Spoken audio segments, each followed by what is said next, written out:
$250. You spent $250 on batteries for a toy plane? To say my wife Sarah was upset would be an understatement. How many times have I told you that this is not a toy? I decided not to point out that the 2 packs of batteries that had just arrived via FedEx cost me $250 each, not together. Okay, then drone. You still spent over $1,000 on a bunch of useless plastic, aluminum, and electric motors, and now you've also spent $250 on another batteries. Technically, it's a professional hexacopter.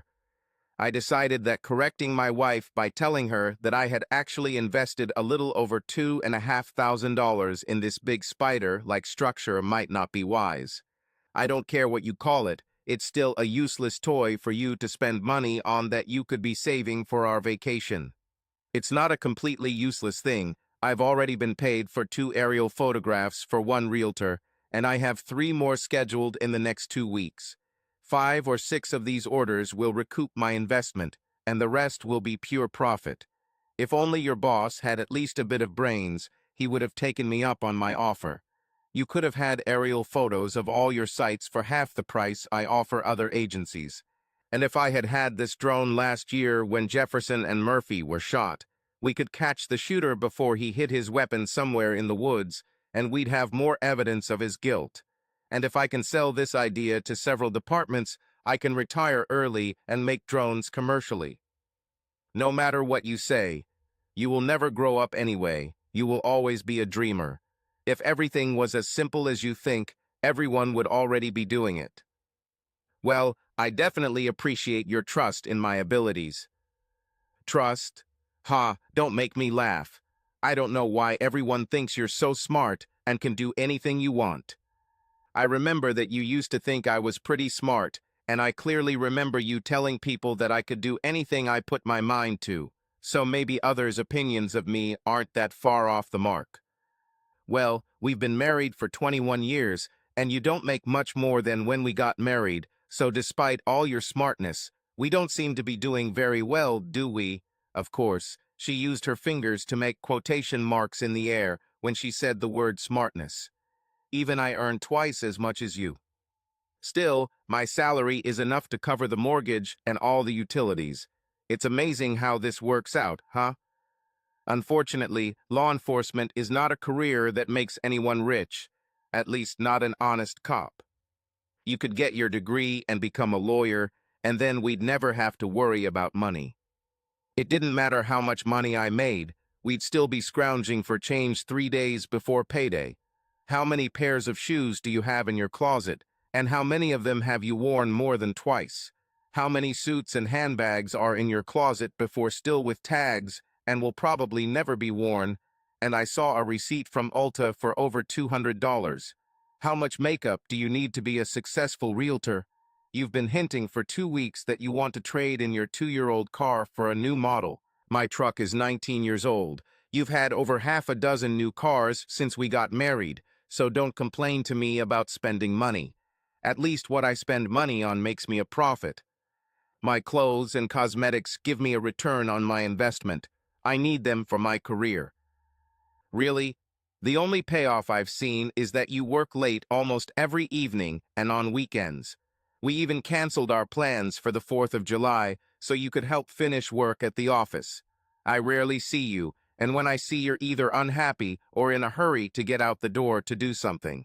We haven't used our bed for anything other than sleeping for over 4 months. That's not true. I know it's been a while, but it hasn't been 4 months since we had sex. Honey, it was May 8th, our anniversary, and I almost had to tie you down then because Sutton wanted you to work late, and you were so angry that it became a rote task that we both just wanted to finish and forget, which is strange because not so long ago you couldn't go without sex for even a week. You didn't try to initiate sex, and every time I tried, you had some reason to refuse me. She showed enough grace that a look of stunned clarity flashed in her eyes for a moment before she lowered her gaze and turned away. I spoke much more calmly.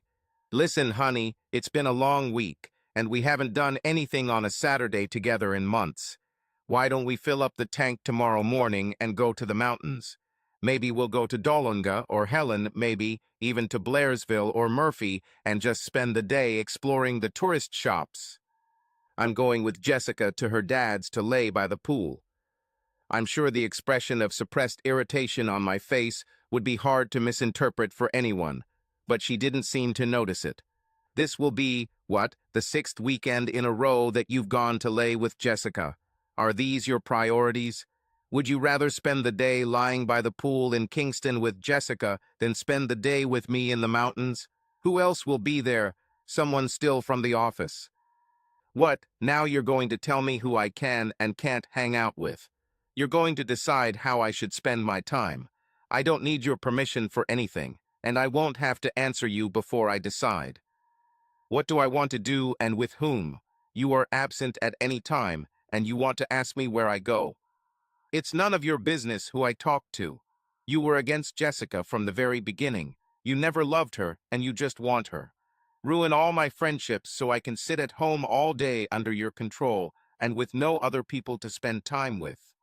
I stood there stunned, speechless for a few moments, not believing I had heard my wife's sudden tirade correctly before responding. Am I away at any time? I only go to work. I don't hang out with guys. I don't go to sporting events, races, bars, or clubs. If I ever leave the house, I take you with me, but you invariably find reason to refuse. I never told you that I expected you to be or not to be somewhere. I never expected you to have to get my permission for anything. As for Jessica, no, I don't love her.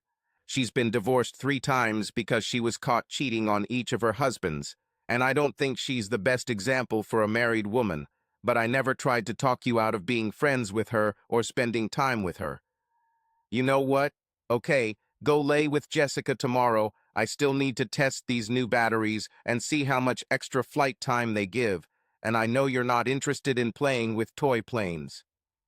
I turned away from her stunned gaze before she could respond and walked through the kitchen into the backyard to the prefabricated shed I was using as a workshop and began packing my hexacopter and support equipment for tomorrow's flight. Not surprisingly, later that evening, when Sarah came to bed, she was dressed in long pajamas, lay as far away from me as possible, with her face turned away, and fell asleep without saying a word. I lay in bed wondering what happened in our marriage where we chose different paths and went our separate ways. Looking back over the past few months, I kept coming to the same conclusion: Sarah's work. Something happened after Sarah started working at Sutton's estate agency. I thought back to the few work events I had accompanied Sarah to after she was first hired and realized that I hadn't been invited in over a month. At the events I attended, I remember that most of the participants were women.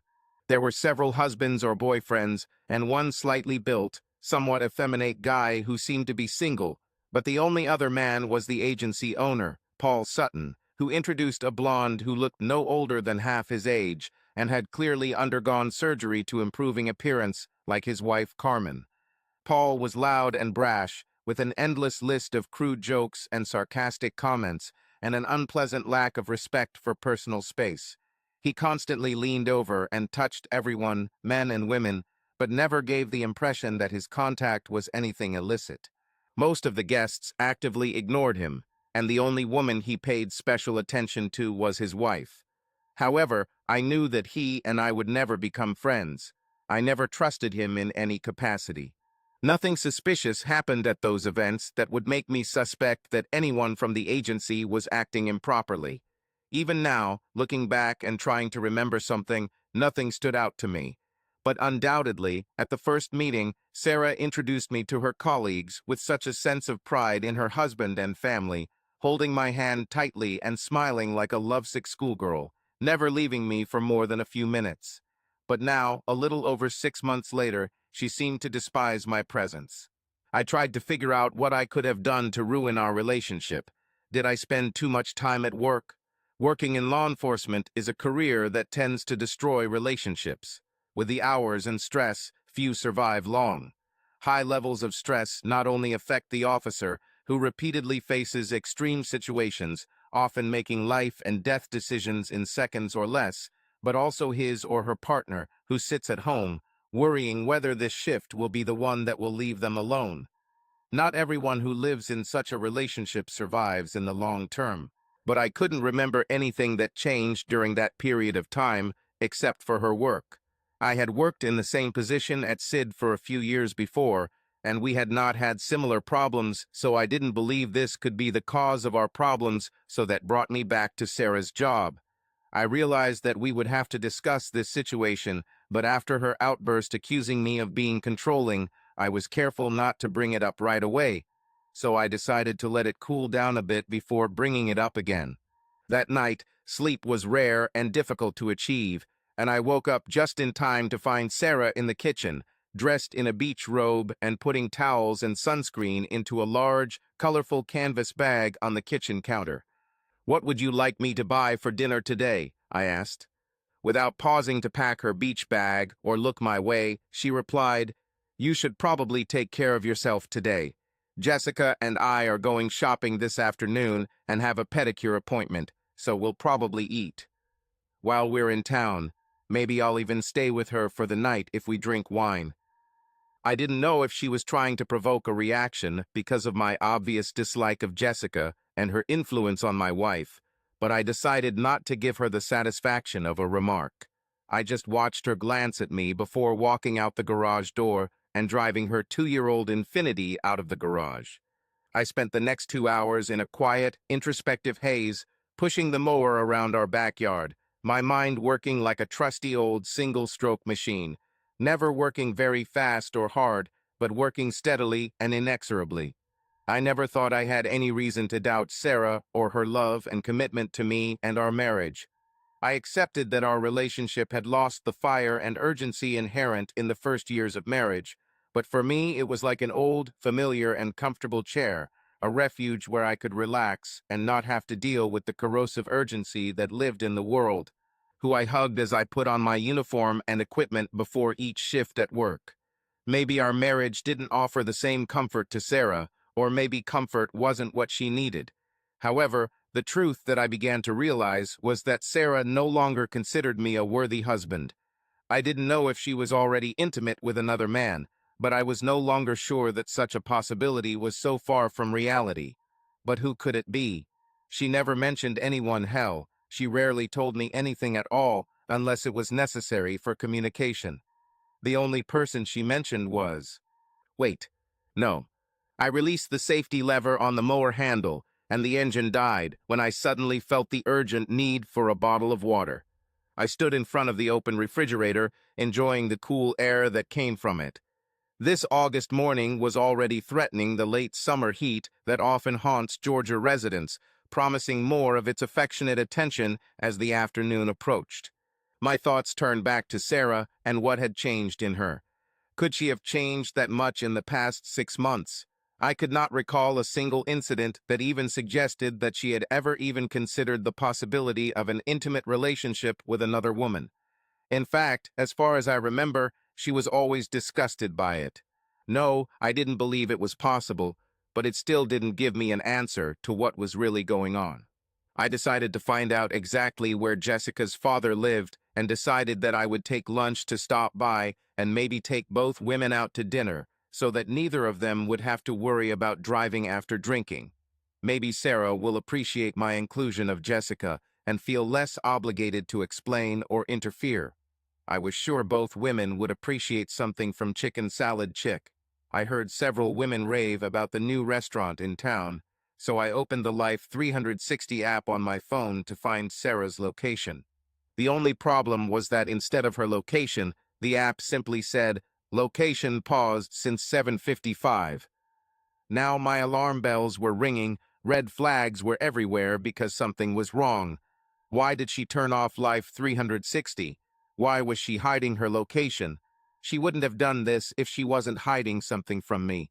I felt as if I had stood up too quickly after sitting for a long time, feeling a sharp wave of dizziness running from the top of my head to my knees, accompanied by the sound of a hurricane in my ears. However, I was hoping. I looked at my watch, 10:16. 2 hours. Over 2 hours ago, she paused the location tracking app, we had installed on our phones a little over a year ago when Sarah wanted to know where I was while I was at work so she could tell 911 where I was if something happened, and they could find me if I couldn't answer the radio. I never told her that our department's patrol cars and trucks have GPS trackers built into them and dispatchers know exactly where we are at all times. I let her think she had an important connection to my safety if I ever did. Will be needed. Was this the real reason she suggested using the app? Or did she already have a reason to hide and track where I was at any moment? However, I was hoping. Assuming she had simply paused the Life 360 app, instead of turning off my phone's GPS, I turned on my laptop, opened iCloud.com, and launched the Find My iPhone app. I hate Apple products and refuse to own or use them myself, preferring Samsung and the Android operating system, but Sarah insisted on having the latest iPhone available until the next one came out. Since I had to ensure that each new phone was loaded with all the necessary content, I had no problem logging in and tracking her phone on the Apple-provided map. Lake Allatoona. The map I saw wasn't the most detailed, but it seemed accurate enough for me to see that Sarah was probably in the middle of a secluded cove on a reservoir about 25 miles east of Rome, where we lived, and about 15 miles from Kingston, where she said she should be. Perhaps Jessica's dad has a boat, and they just decided at the last minute to go to the nearest big lake for a while. Deep down, I knew I was trying to find a logical explanation for what was looking more and more like something I genuinely didn't want to admit. But remember, until 24 hours ago, I never thought my wife could be anything something other than being devoted to me and our marriage. However, I was hoping. I opened Google Earth on my laptop to find the GPS coordinates and altitude of where the phone app showed my wife's location. Satellite photography on the site confirmed that my wife appeared to be in a secluded cove on Lake Allatoona rather than at her friend's pool. Scanning the lakeshore, I found a spot where I could park, and although it wasn't in direct line of sight, it was a fairly direct route across the lake from where Apple had claimed my wife had been for an hour and a half. I could drive to the Cooper's branch boat launch in about half an hour, and since I was already planning on testing my new 12,000 mAh batteries, I figured I could drive to the Cooper's branch boat launch in about 45 minutes, so I started loading up my gear into the back seat of his Ram 1500 crew cab. Using the online flight planning site SkyVector, I determined that most of the lake, including the entire area encompassing my planned flight, was in a pocket of uncontrolled airspace between Carterville Airport, Cobb County International Airport, McCollum Field, and Cherokee County Regional Airport, and I also confirmed that there are no nearby power lines crossing the lake. I closed the site without logging in or saving my search. I then launched Mission Planner on my laptop and began building a flight plan to program into my hexacopter. I saw two obvious routes. The first, just over 3 miles, staying over open water with 5 waypoints to reach a cove where the drone could fly above the tree line and hover for a while, taking photos of the area, and a direct route of about 2 seconds. A quarter of a mile, crossing 3 land masses. If I had chosen the water route, I could have maintained a lower altitude and not had to worry about appearing on the radar of nearby controlled airspaces, but I had never flown that distance from the launch point, and although theoretically I would still be within range of my high-power, long-range video transmitter and my 16-channel digital transmitter if I needed to take over control from the autonomous flight program. Given that I estimated the flight duration to be 7 or 8 minutes each way, I was also within the range of one of the 2 new 12,000 mAh 6 is LiPo battery packs that I had been so heavily criticized for the day before. I still knew that I would be on the edge of my comfort zone with this flight, conveniently forgetting that violating the laws limiting my legal flight to visibility could jeopardize my license to fly commercially, and if the drone were to malfunction, it could pose a serious risk of injury or damage to anyone caught in its ways. However, my life had suddenly taken a different path in the last 24 hours, and it didn't seem important to look too far into the future. Given that the lake's surface elevation is 840 feet above sea level, I felt comfortable setting the flight altitude to 950 feet ASL, well below the legal limit of 400 feet above ground. Realistically, I could have taken the direct route, but finding and avoiding all the obstacles along the route would have taken hours, and I wanted to start as soon as possible. I considered the possibility that Sarah would notice the hexacopter and, suspecting it was mine, might check me out using the same app that led me to discover she was lying to me, so I drove to a store about a half-mile from our house and spent $48 for a prepaid cell phone, then forwarded calls from my Galaxy's 9 to a cheap Kyocera. I then left the Samsung on the charger by my bed and loaded the last of my gear into the truck before heading east on us Highway 411 towards Carterville. 33 minutes later, I parked in the picnic area at the Cooper's Branch boat ramp and was pleased to see that there were only two people there, an attractive dark-haired woman who looked to be in her mid-20s and a beautiful young red-haired girl, about 4 or 5 years old, who threw a yellow rounder ball and ran after it to throw it again. There weren't even any cars in the parking lot with empty boat trailers, so unless anyone came down the road, I didn't expect anyone to bother me from the water. I found an area near the picnic table closest to the lake that was clear of trees and set up my tripod with directional antennas and a signal booster base aimed at my intended flight path. I then opened my laptop on the picnic table, plugged the telemetry receiver into the USB port, and launched Mission Planner. Once I had all the ground equipment set up, I took the Pelican case containing the Taro 690 hexacopter out of the cab of my truck and began to lock the 4 folding arms into their respective positions, retracted from the 2 fixed arms.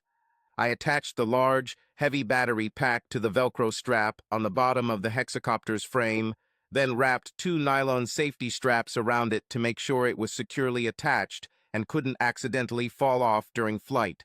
I then connected the battery to deploy the chassis from a central structure that seemed to consist only of wires and antennas, with a GoPro Hero 3 Plus camera suspended below on a 3-axis stabilized gimbal.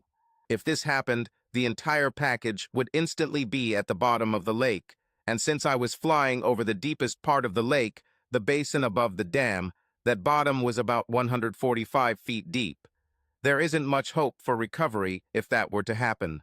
After turning on the transmitter and base station and checking that my flight plan was loaded into Mission Planner on my laptop, I reconnected the battery to the hexacopter, grateful that none of the motors suddenly started running. I began my pre-flight check, making sure all cables for the flight computer, telemetry transmitter, video transmitter, and remote GPS antennas were properly connected, and slowly increased the revs, checking the direction of all 6 flight motors before attaching the 13-inch carbon propellers.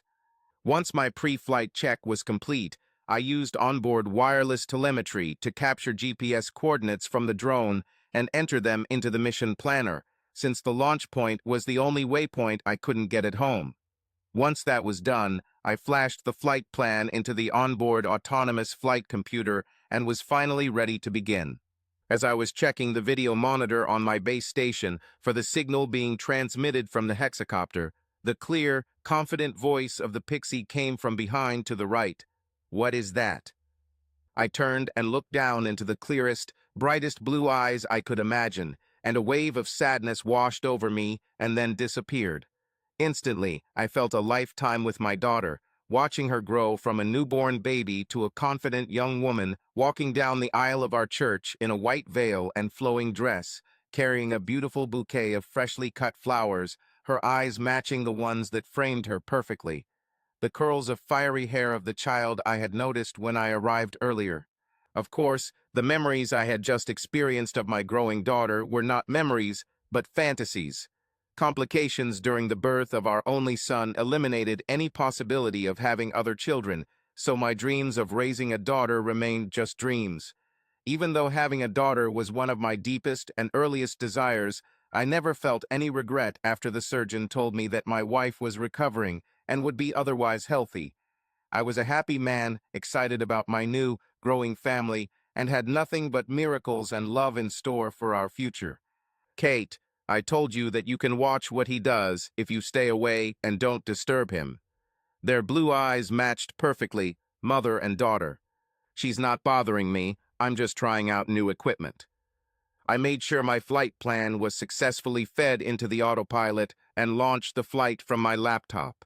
The hexacopter rose to a height of about 10 feet above the ground, then performed a full 360-degree turn to the left, then repeated the turn to the right before stopping in its original direction, pointing across the lake to a marina filled with large boats and holding its place and altitude perfectly. After passing the final compass test, the hexacopter stopped only briefly, then began to rise out of the water, increasing speed and altitude until it reached its first waypoint in the middle of the open pool, then turned left towards the second waypoint, finally disappearing from our view beyond the nearest area land and trees.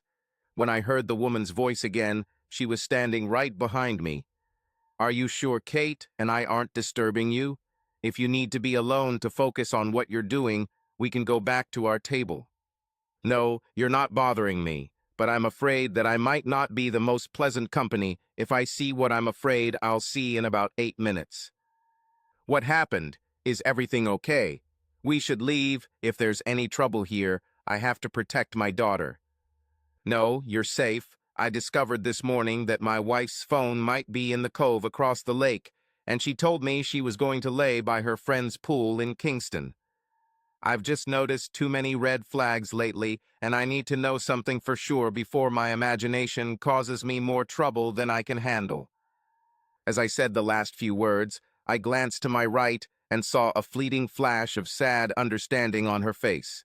Looking back at my laptop screen, I saw that the telemetry showed that the drone had already reached the second waypoint and turned right to the third 2 minutes earlier.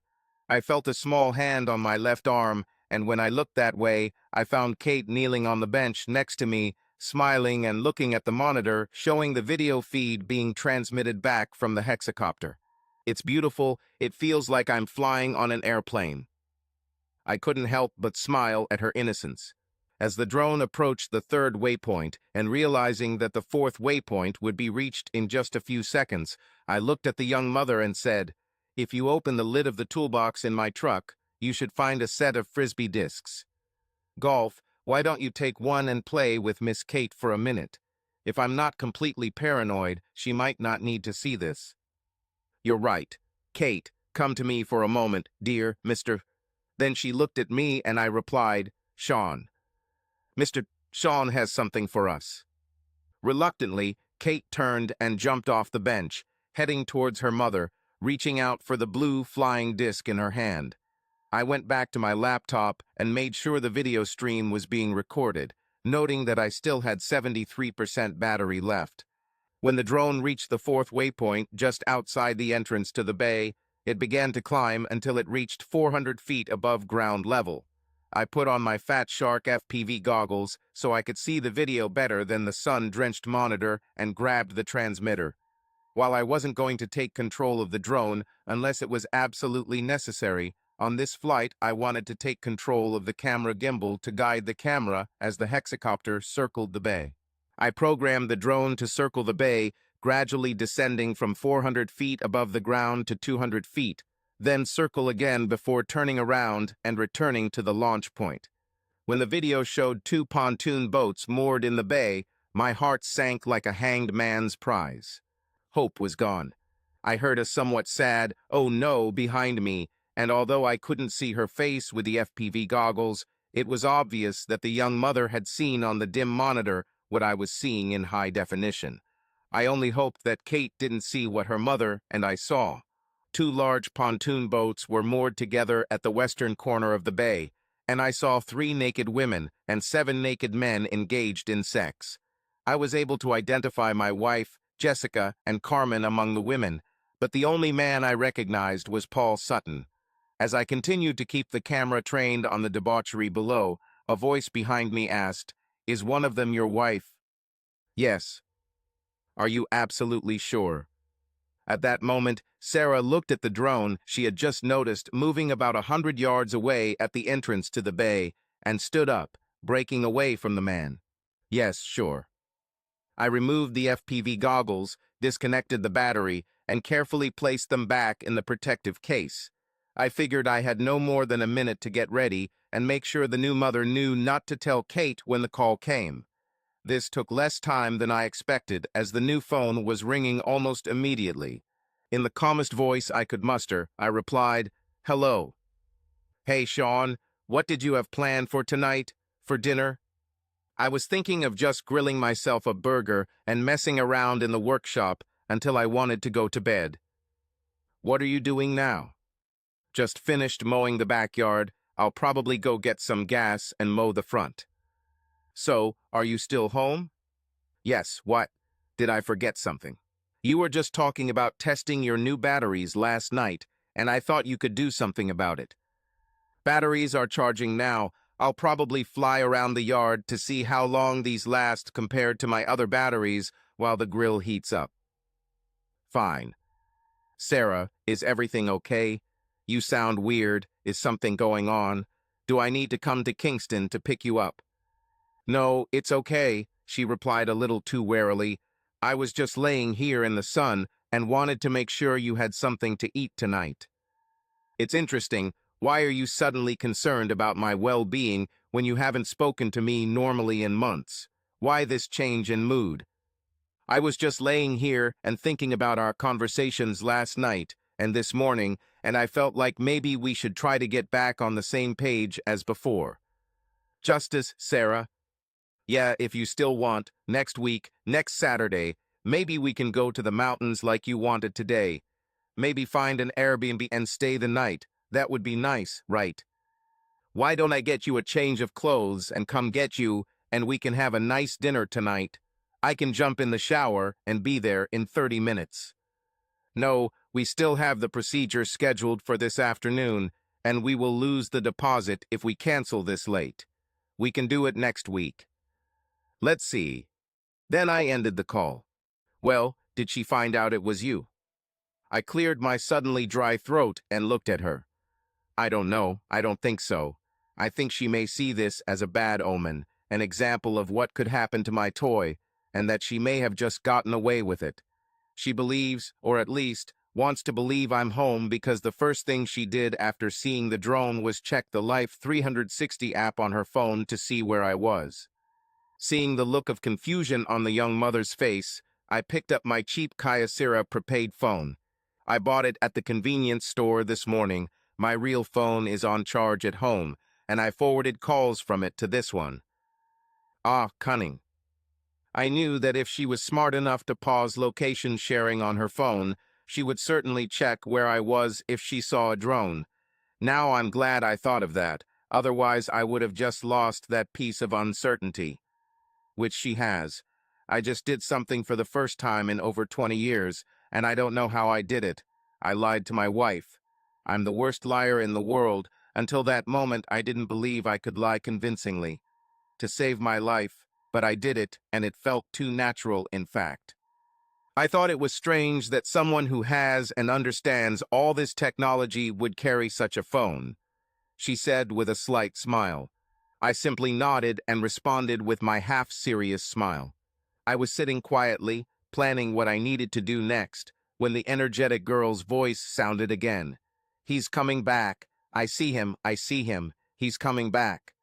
I had forgotten about my drone on its way back, but now I heard the distinctive hum of 6 motors and propellers in the distance.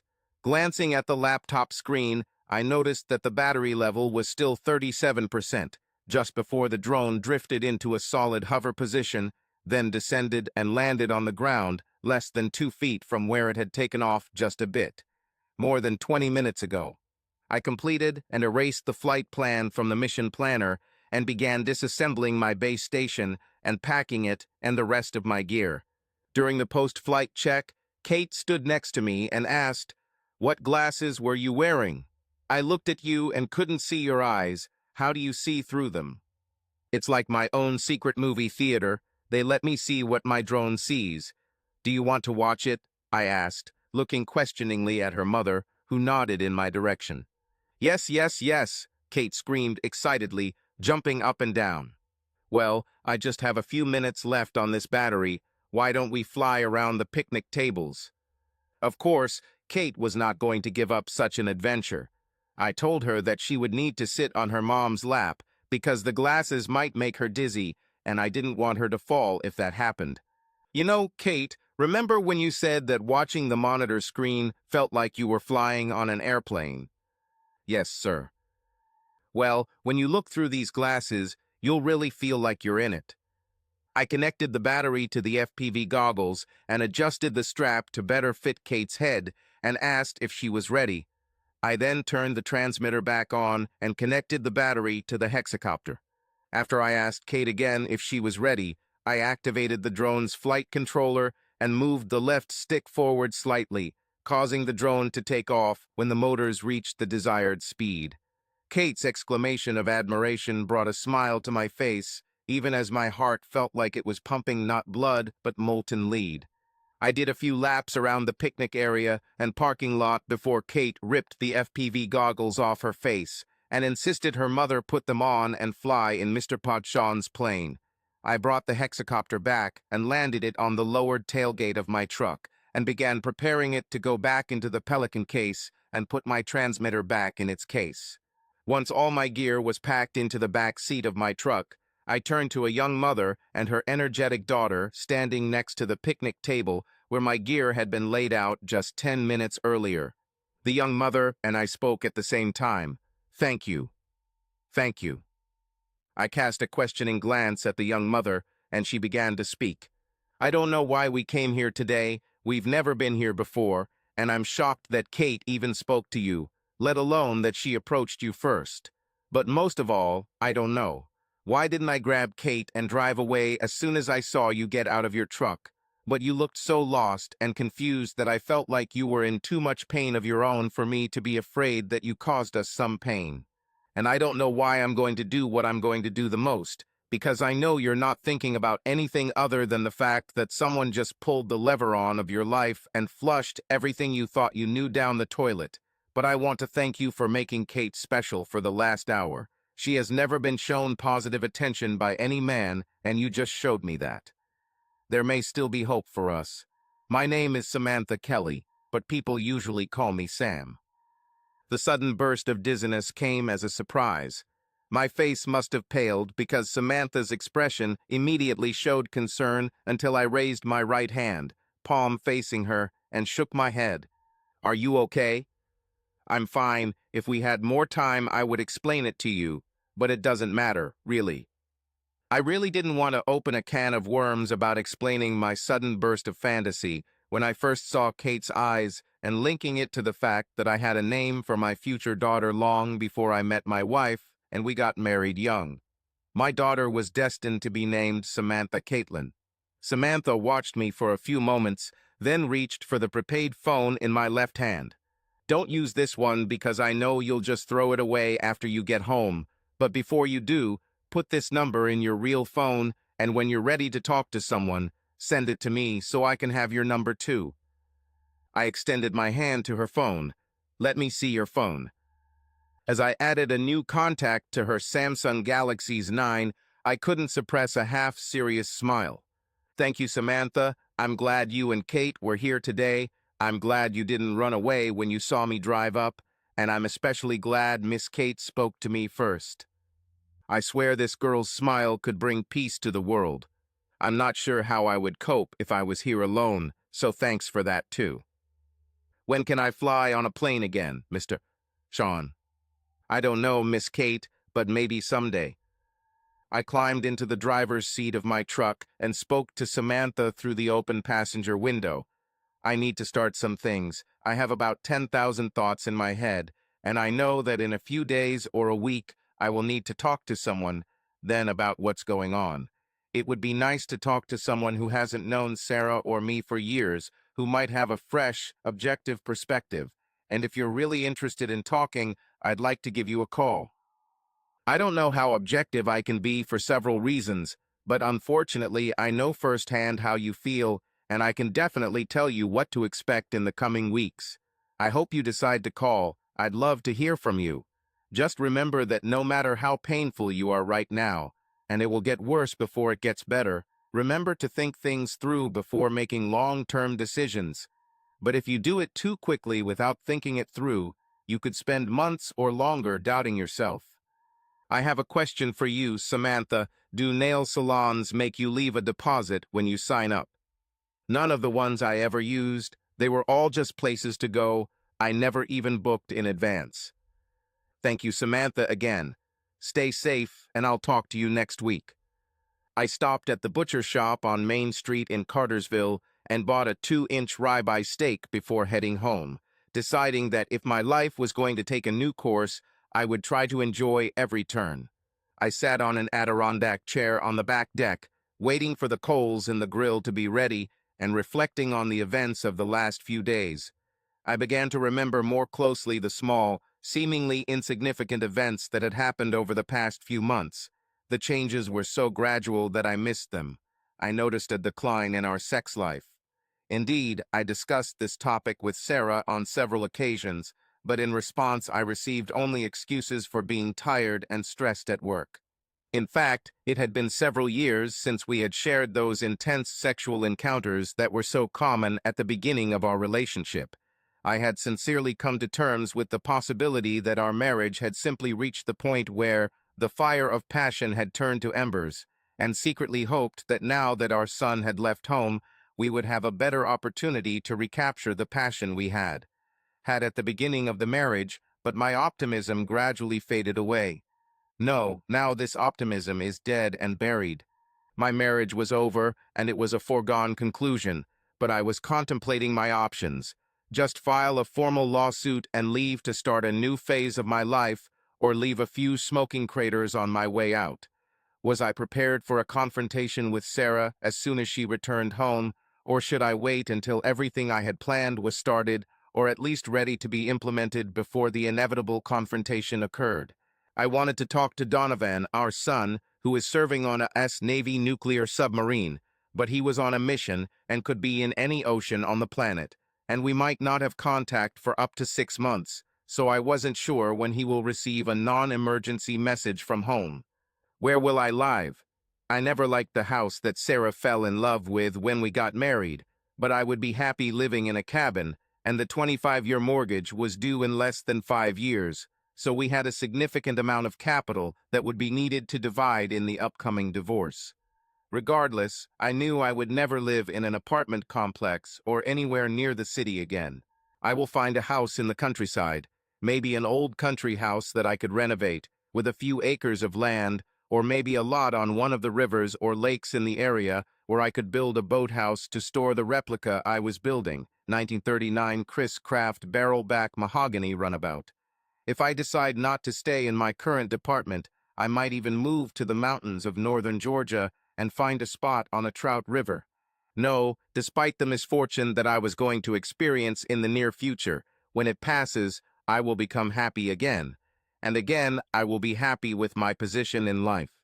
The banks closed at noon, so it wouldn't be until Monday before I could start separating and transferring finances, and I figured I could contact Verizon and Xfinity online and cancel those services later next week once I filed the paperwork.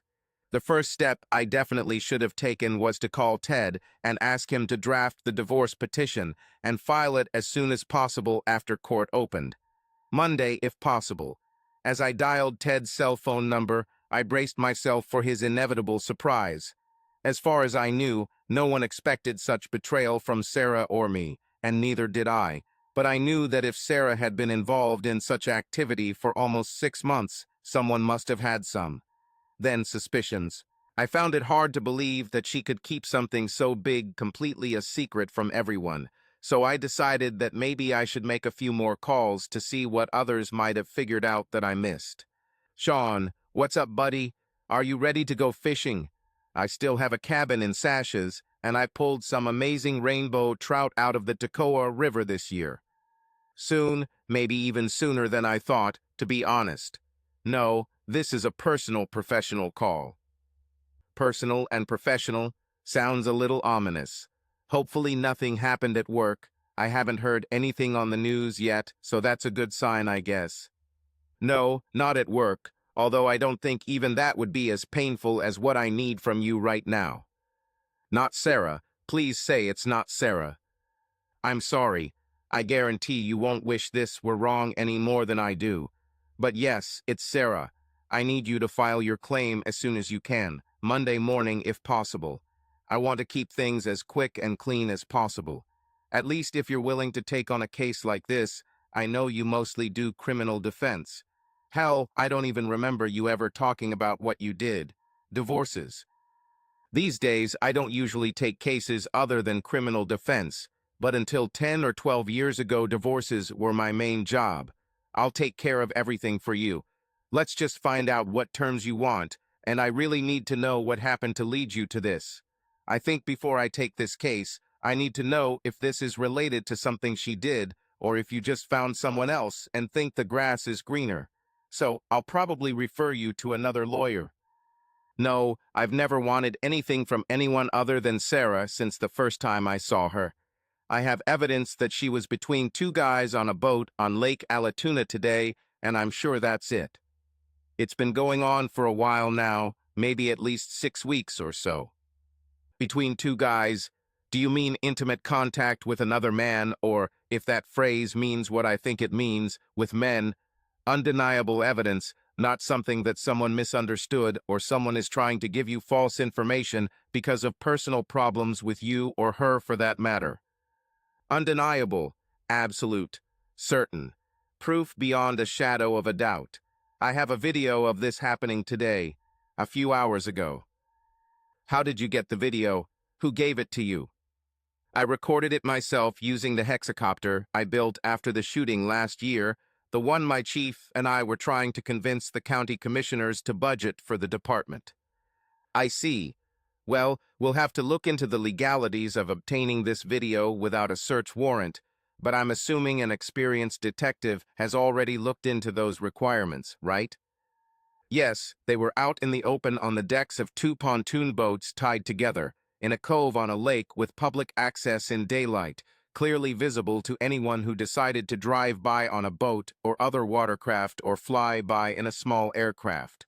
I'm not sure if the nearby land is not private property, but there is no sign of any development in the area, and most of the property in the area is owned by the U.S. Army Corps of Engineers, so they had no expectation of privacy in the area that they chose for games.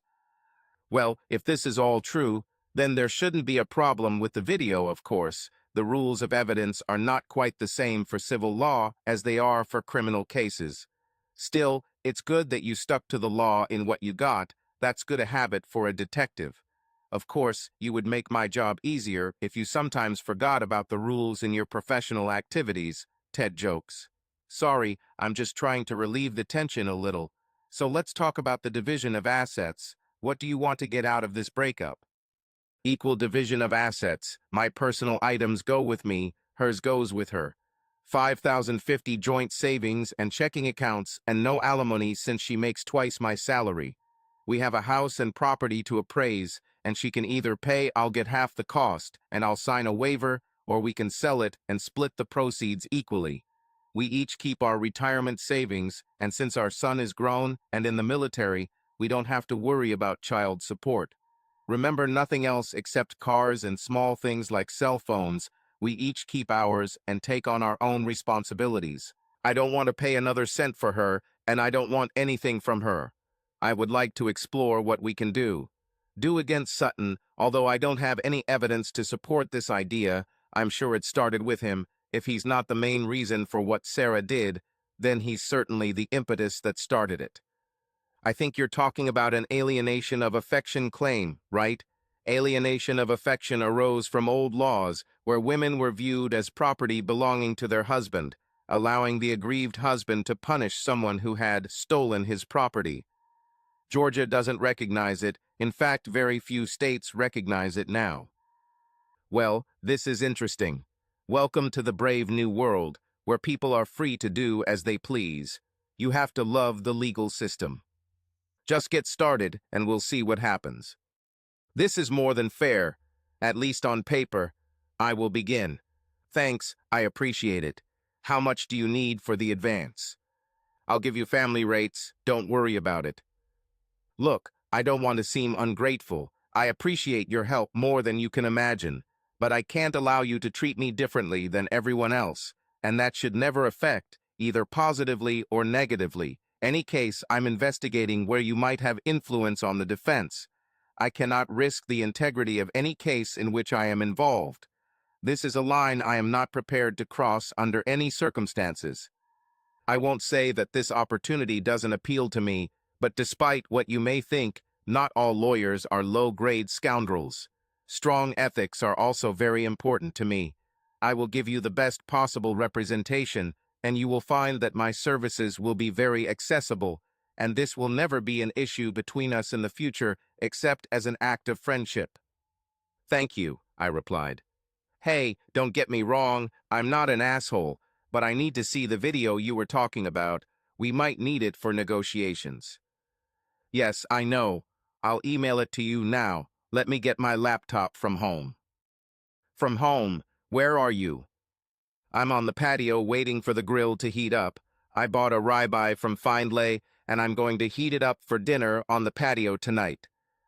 When are you expecting Sarah home? Not today. She said she was planning to stay the night with her friend Jessica.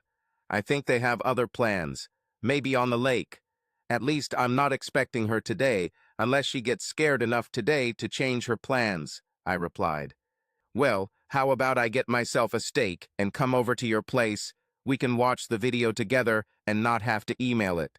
You can show me this hexacopter and its capabilities. Who knows, maybe someday I'll need to hire you as a private investigator. Do you have any extra potatoes and bread? I have potatoes for baking and mushrooms for frying, but no bread. Okay, I'll buy some Texas toast. This will be great. I have Amber Bock in the workshop fridge and an almost full bottle of Woodford Reserve. I'll be there in 30 minutes.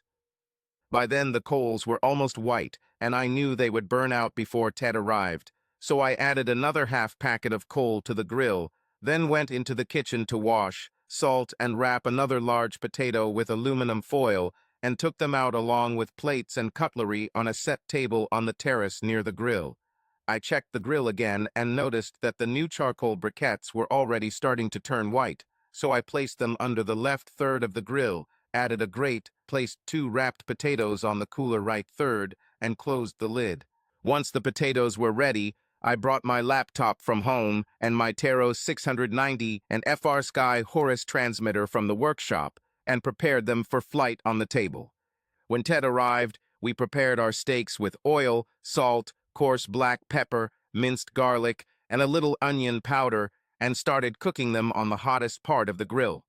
How do you like your steak, Ted? On the cynical side of medium rare, if you don't mind. I usually just take the antlers off, wipe my ass, and walk him through a warm room, I laughed. Yeah, I have a friend who says that if a steak is cooked right, a good veterinarian can get it back on its feet, he said with a smile. So this is the hexacopter you were talking about. Drone, I think I understand where it got its name, 6 motors and propellers. Yes, it looks pretty complicated. Is that how you bought it? You mean collected? Yes, who made it? No, I collected it. I ordered the parts I needed and then assembled them into a single system. Ted just looked at me, smirked slightly, and slowly shook his head. Well, let's watch this video. I turned the laptop screen so we could both see it and started playing the video. When the video began, the drone was standing in the grass, pointed towards the water of the lake, then slowly rose into the air, turned slightly to the left until the lake was visible again, paused, then turned another 360 degrees to the right, pausing again in the same direction. Wait, who is this woman and little girl? I thought you said you weren't dating anyone, Ted asked me suspiciously. I'm not dating. I didn't even know her name until I was about to leave. I don't know who she is or where she lives. She and her daughter were on a picnic when I got there, and the little girl, Katie, was fascinated by the hexacopter, and I wanted to see how it flies. Suddenly, the video began to rise and tilt forward slightly, then accelerated across the lake towards the marina. About halfway through the water, the video turned left and changed direction to the east for a little over a minute until the water opened up to another large part of the lake to the right, then turned in that direction again, turned and began moving south for a few more minutes. As the lake opened into another bay to the left, the video turned east again, then almost immediately turned left toward the bay and began to gain height above the hills and trees surrounding the lake. As the video entered the bay, two boats were clearly visible standing together on the left. The scene on the pontoons was unambiguous as the drone leveled out, circling inside the bay. The drone was still flying its programmed route and began to descend, but the camera remained focused on the boats and debauchery below. "Do you recognize anyone other than Sarah?" asked Ted. "Yes, this is Jessica, Sarah's divorced friend, and the one standing next to the blonde in a Panama hat is Sarah's boss, Paul Sutton. The other 6 guys, as far as I know, I've never seen." "Well, I saw it. At least 2. They play golf at the country club where I am a member. I heard them discussing buying real estate in a bar last week. James, the one sitting alone on the bench with a can in his hand, was telling Frank, who was standing behind Sarah, that he knew a good agent who could find him the best home. He said this agency offers the best service he has ever seen." Everything began to fall into a certain logical chain. Knowledge doesn't necessarily bring comfort, but it was something. After we finished dinner, I explained how the hexacopter worked, and we discussed how it could be used for surveillance and other investigations. After Ted left, I thought about what we had discussed and remembered a few more minor issues that I would need to discuss with him in the coming days and got ready for bed.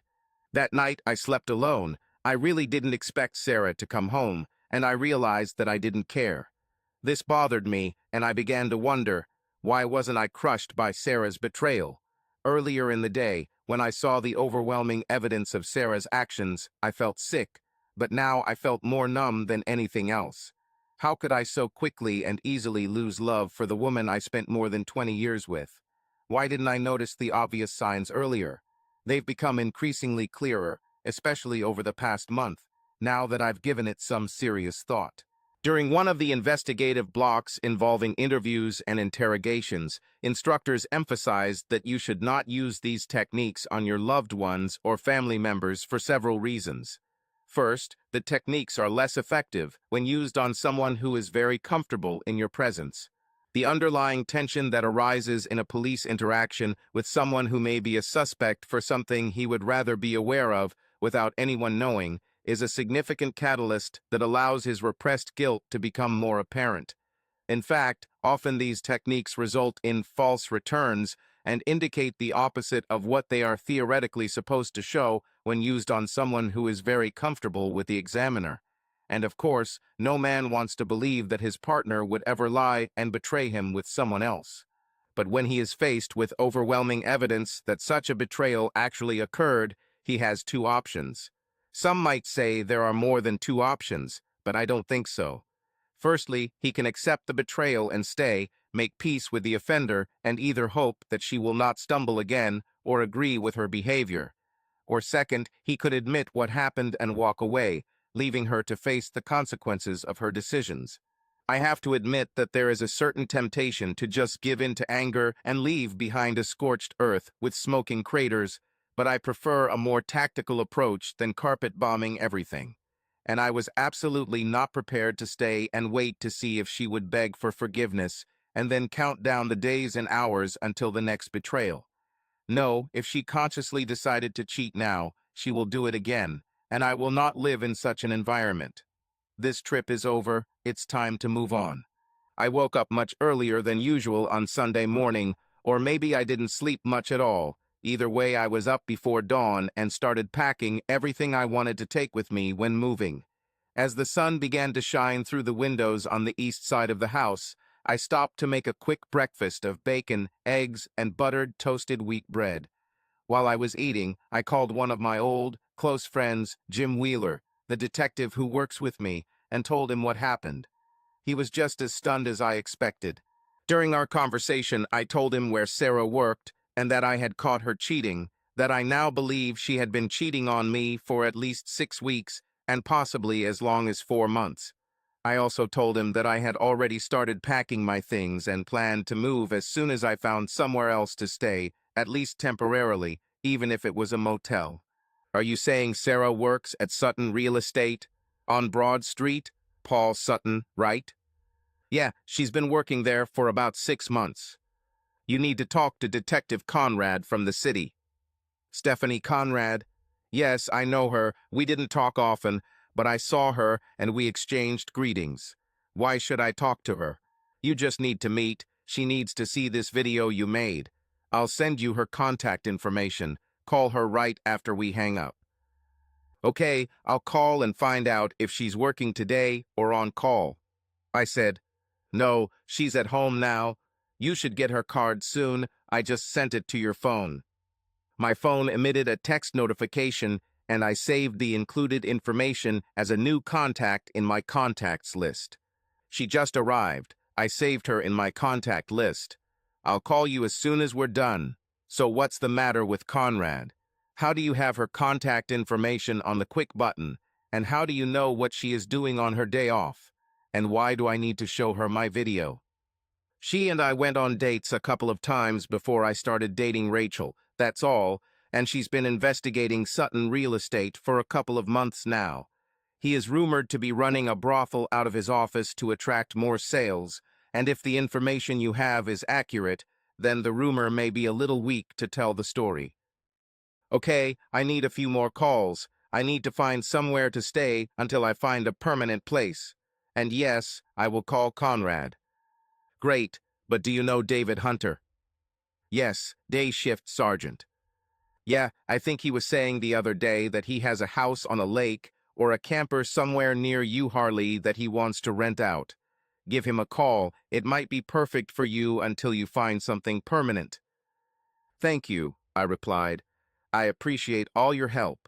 Let's meet soon and go fishing or grill some meat. Sounds great. You brought the beer. I ended the call, and instead of calling Detective Conrad, I called David Hunter. Hello. Hey, Dave. How are you? Not bad, Gilmore. Just have to keep a close eye on everyone given current public opinion and attitudes towards the police. How are you doing? Well, to be honest, not really. I just found out that Sarah has been cheating on me for a while now, and I'm moving out. They told me you have a place on the river that you want to rent out. Yeah, it's right off Hardin Bridge Road. Do you know this area? Yes, I know.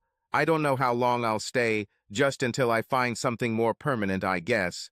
But I'd like to pick up my things before lunch today, if I can, hopefully before Sarah gets home. That's no problem. How long do you need to be ready to meet me there? I looked at my watch, 0743. I've already collected most of my clothes and personal items from home. I don't want much. Most of my important things are in the workshop. I'll have to pick up my tools and equipment later after I find somewhere to store them. At the Hardin Bridge site, there is an old barn with a dirt floor, and you can climb through most of the walls, but the roof is quite solid and it's dry inside.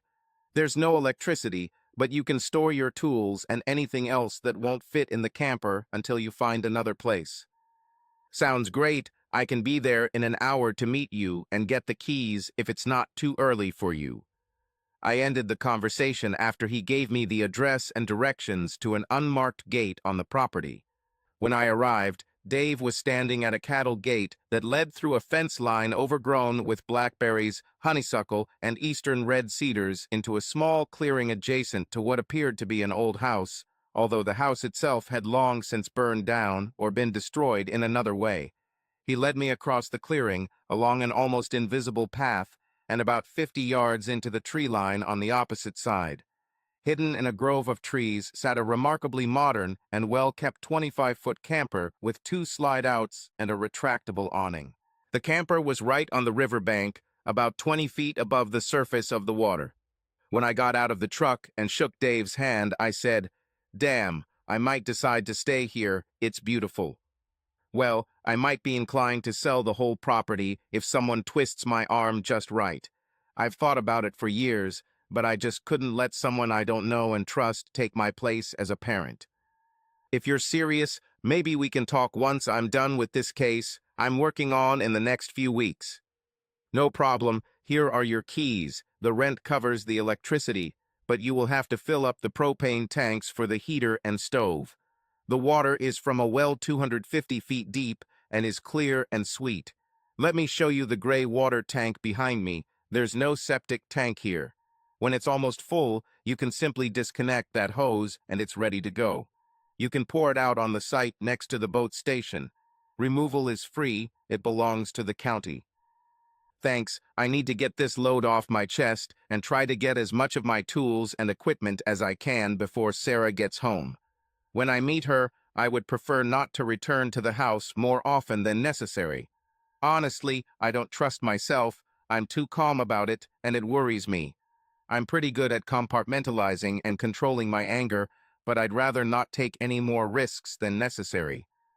As it turns out, I didn't need to worry. I made 2 more trips and picked up enough to be sure that if I didn't get anything else out of the property, I wouldn't regret it, and stored my tools and my project boat in a surprisingly large shed on the Hardin property bridge and returned to his new little corner on the riverbank by 4 o'clock in the afternoon.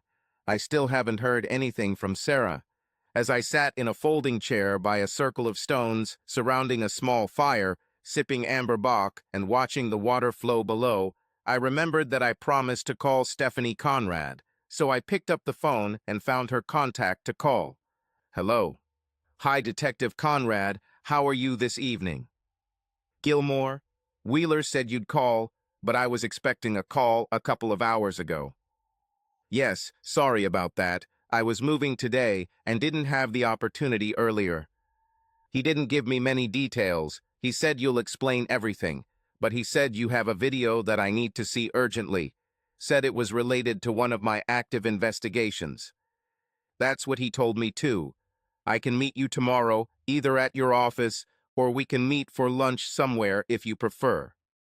I'd rather see the video today if possible. I hesitated. To be honest, it's been a long day, a long weekend actually. I'm tired and I've already had a couple of beers. I'm afraid I've got busy for the evening. It's okay, I can come to you, just tell me where you are now. I'm on Hardin Bridge Road, just off Highway 411.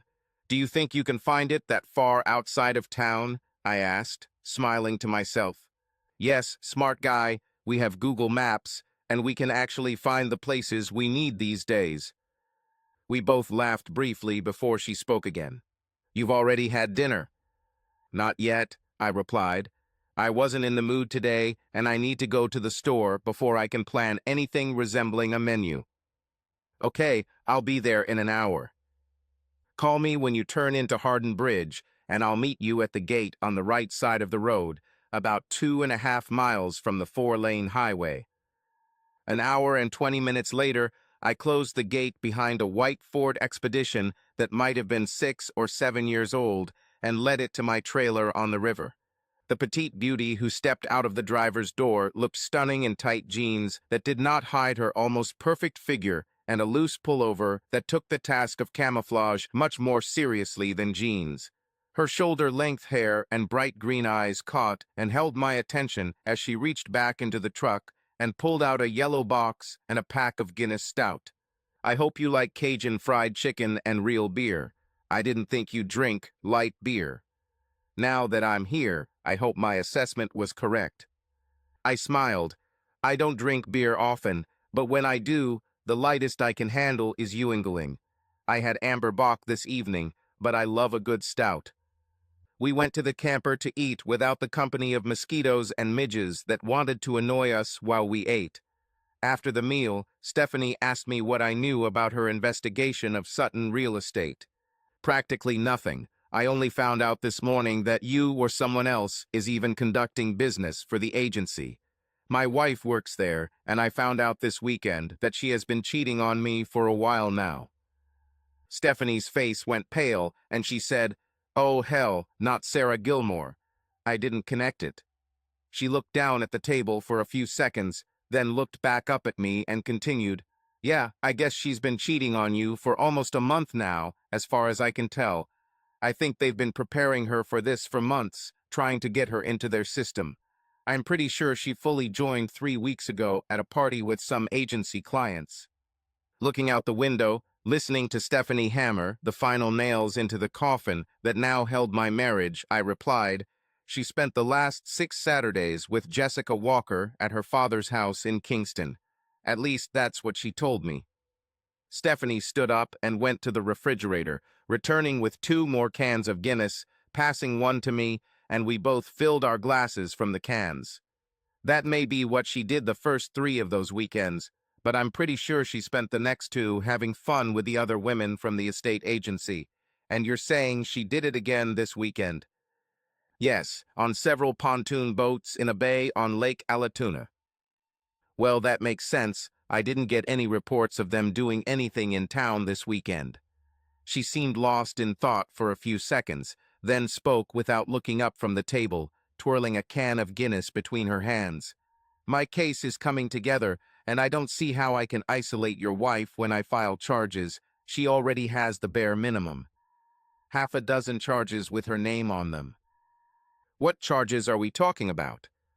She hesitated again, then looked me in the eyes. Sexual services, solicitation, violation of the Georgia Controlled Substances Act.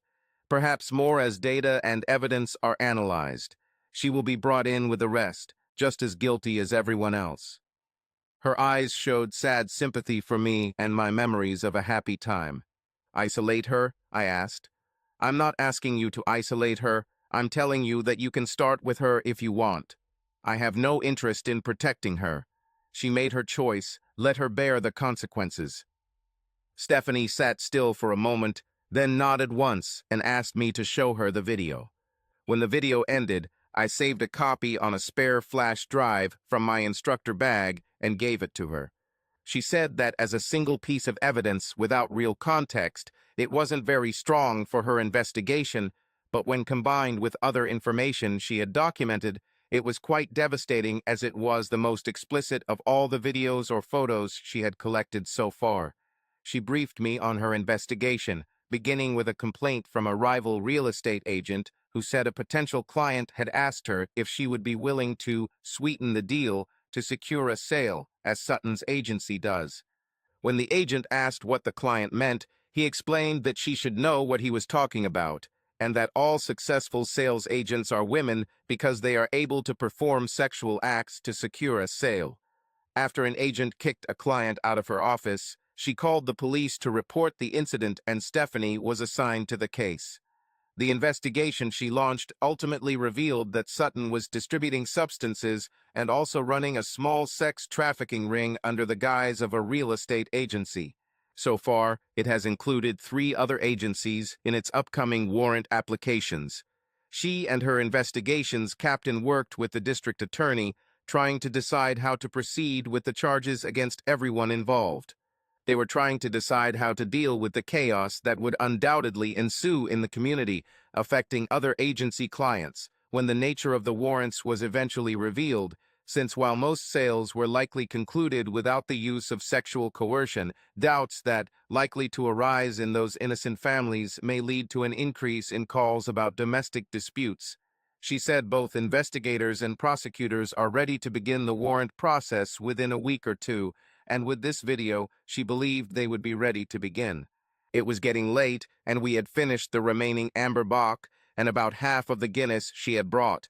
So Stephanie asked if I minded if she stayed the night, so she wouldn't have to call someone to come get her since she wasn't able to drive a car. Look, I don't want to sound arrogant, and I don't want to offend you, but all I can offer is an uncomfortable folding bed. Despite what Sarah did, I have never broken my vow, and until, at a minimum, the paperwork is completed and the order is issued in court, I am still married. Forgive me for overthinking the situation, but I have to admit that you are a temptation, and we are both drunk enough that logical thinking is not our priority at the moment. It's a relief, really. My only other option would be to sleep in my truck until I'm sober enough to drive home. I'm not taking the possibility off the table. Let's just agree to discuss it again when things calm down a little, maybe. Sounds great. Do you have a jump bag in your truck? No, I have a getaway bag at home, but nothing in my truck. There should be a big t-shirt that you can wear if you want. Have you noticed the shower head on the hose hanging on the bathroom wall? The entire bathroom is a shower. There is no bathtub. You go first. I don't know how much hot water will last, and I'll lower the table and prepare your bed while you're there. when Stephanie came out of the bathroom, still wearing my old Pink Floyd "Wish You Were Here" t-shirt that went almost to her knees, I got a clearer view of what her sweater was so successful at hiding. I began to question the wisdom of my decision that we should sleep in separate beds, but then I realized that this self-analysis only reinforced our need for separation. "What time do you need to be at work in the morning?" I asked before entering the private bedroom. "At zo 9 us." "Okay, breakfast is around zo 7 us, and you should have time to go home and change for work." I then closed the door and lay down between the sheets. On Monday morning, I woke up with a dry mouth and a slight throbbing in my temples, but not hungover. I opened the door to the small bedroom occupying the end of the camper as if I was on a mission and froze when I saw the image standing in front of my stove, still wearing my Pink Floyd t-shirt and seemingly nothing else as she turned her head in my direction. "Good morning to you too. But I don't think it's fair or polite to make me sleep here on this uncomfortable pile of pillows if you're going to tease me like that in the morning," Stephanie said, smiling. I looked down and realized what she was talking about. I was sleeping naked and forgot about the night visitor, so I didn't put on any clothes before I started my trip to the bathroom. I turned and walked back into the bedroom, putting on some running shorts and a t-shirt from the top box of clothes I had grabbed from my dresser when I moved house the day before. Maybe I was a little hungover after all. When I returned from the bathroom, I apologized to Stephanie for exposing my nakedness to her. "Don't apologize, I promise I don't mind," she then smiled again. We ate a quick breakfast, then got dressed, although Stephanie only pulled the jeans she had worn the day before under my t-shirt, giving me a chance to see what she was wearing underneath as she lifted the front of her shirt to button and button them, never taking her eyes off my face, and smiling playfully the entire time. I closed the gate after both trucks left and headed to my office, while Stephanie presumably went home to change into clean work clothes before heading to work. I was in the office earlier than the other detectives and began looking through my open cases to see which ones needed to be processed first. After quickly scrolling through 36 active tasks and highlighting 5 to work on for the day, I pulled my cell phone out of my pocket and opened the Messages app. I had over a dozen text messages, and I noticed that I had 16 missed calls and 9 voicemails. Now I realized why I hadn't heard anything from Sarah the night before or the night before. I still had the ringtone on my phone turned off. As I listened to the voicemails, I noticed that they started out angry and argumentative, but by the time Sarah left her last message, she was crying, apologizing, and asking me to come home. The progression of text messages almost mirrored the voice messages without saying anything different. I sent her a text message that I was busy with a few things and would talk to her later in the evening if I had a chance. It started telling me again, and I turned off the ringtone again. At almost 10 a.m., I called the law firm of Parker, Kilgore, and Hughes and asked for Ted's office. "Ted Kilgore's office, how may I help you?" "I need to talk to Ted, please. This is Sean Gilmore. He's waiting for my call." "Wait a minute, please." "Sean, how are you this morning? You haven't done anything stupid since we talked on Saturday, right?" "No, buddy. I've moved, and I'm renting a camper from a patrol sergeant near you, Harley. I haven't seen Sarah since Friday. Well, at least not in person." "Did you talk to her?" "She blew up my phone yesterday and this morning, but I just said I'd talk to her later tonight if I got a chance." "Okay, don't try to take revenge. Let me sort it out through the court." Were you able to submit the documents this morning?" "No, it will be tomorrow, most likely right after lunch, before I submit them to the court office."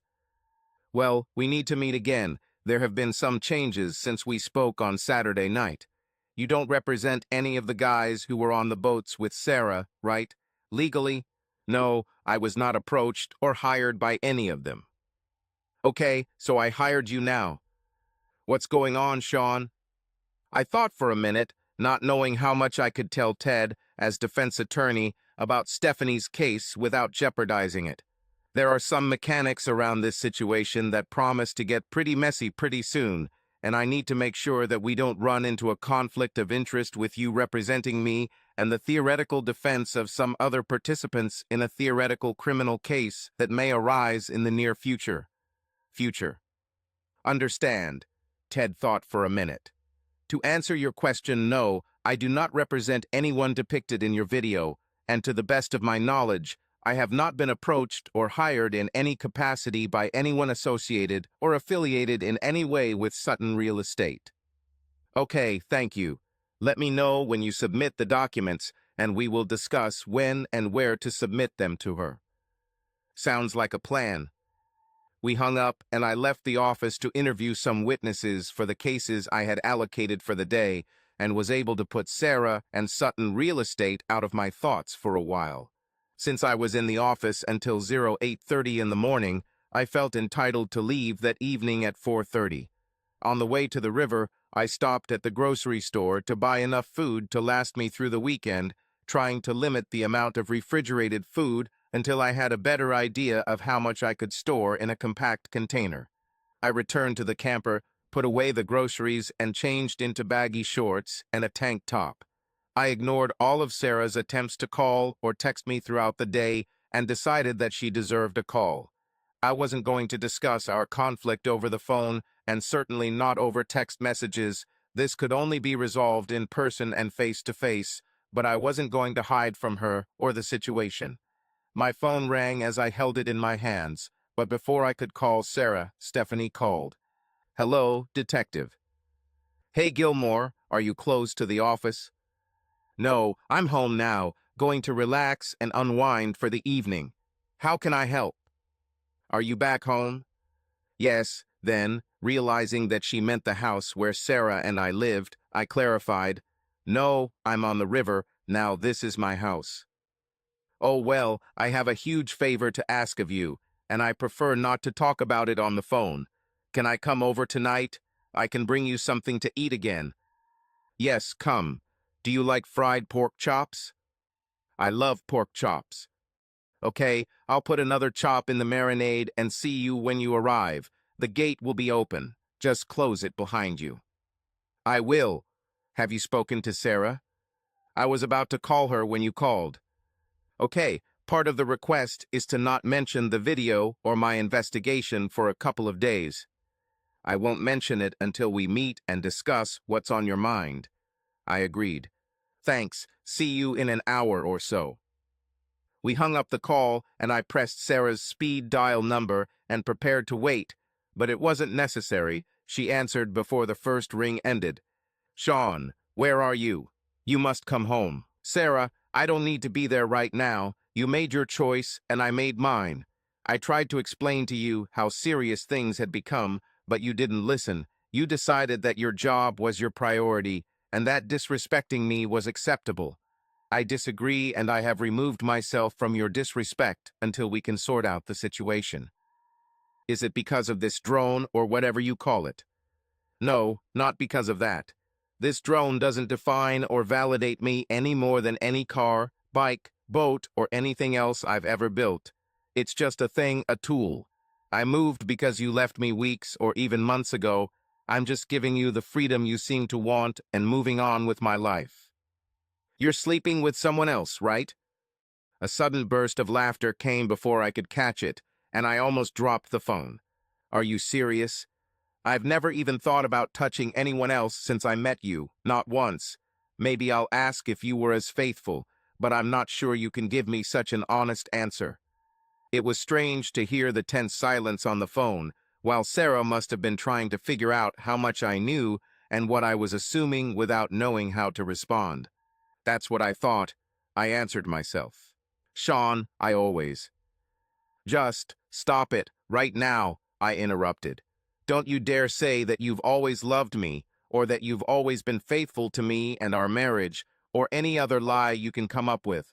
I'm done with this. You can't leave me. We've been married for 20 years. We have a grown son. She was on the verge of sobs. Sarah, we can meet later this week or over the weekend and discuss what to do next. I don't want to do this over the phone. We both deserve more respect than dealing with this any other way than face-to-face. I'll call you in a few days, but you can start looking for a lawyer. I ended the call and went to the trailer to start marinating 2 thick pork chops in a mixture of soy sauce and a few herbs so they would be ready for the grill when Stephanie arrived. Having completed this task, I returned to the folding chair and read another chapter or two of Dan Brown's Origin, the 5th book in the Robert Langdon series, while listening to the water trickle below. I was lighting a flue of coals in the grill when Stephanie arrived. This time she came out of the expedition with a package of amber bach, this time wearing yoga pants and a loose top, a blouse that looked like it was 4 sizes too big for her petite figures. It occurred to me that while she was rightfully proud of her gorgeous bottom and absolutely tempting legs, perhaps she was a little insecure about the top half of her anatomy. From my memories of last night, her modest breasts were exactly what anyone could want. I remembered and gave my personal verdict, perfect. She looked at me, smiled, and said, "Hey, I'll be right back." Then she disappeared into the trailer, closing the door behind her. A few minutes later, the door opened again, and she came out, still smiling, now holding 2 bottles of amber bach. She came and sat on the other folding chair next to mine by the fire circle and handed me one of the bottles. I took a sip from the already opened bottle and said, "I hope I didn't give the impression that I drink every day or use alcohol to cope with stressful situations. In fact, I rarely drink, and I rarely drink beer. But I appreciate the 2 you've picked so far. You've hit 2 of my 3 favorite beers. I doubt anyone else can boast such a high level of success." "Now I feel like I'm giving the impression that I'm a raging alcoholic," Stephanie said, looking down at her bottle. "No, that's not what I was trying to say. I had company for 3 nights in a row, and the first 2 nights I drank more than I usually do in a month.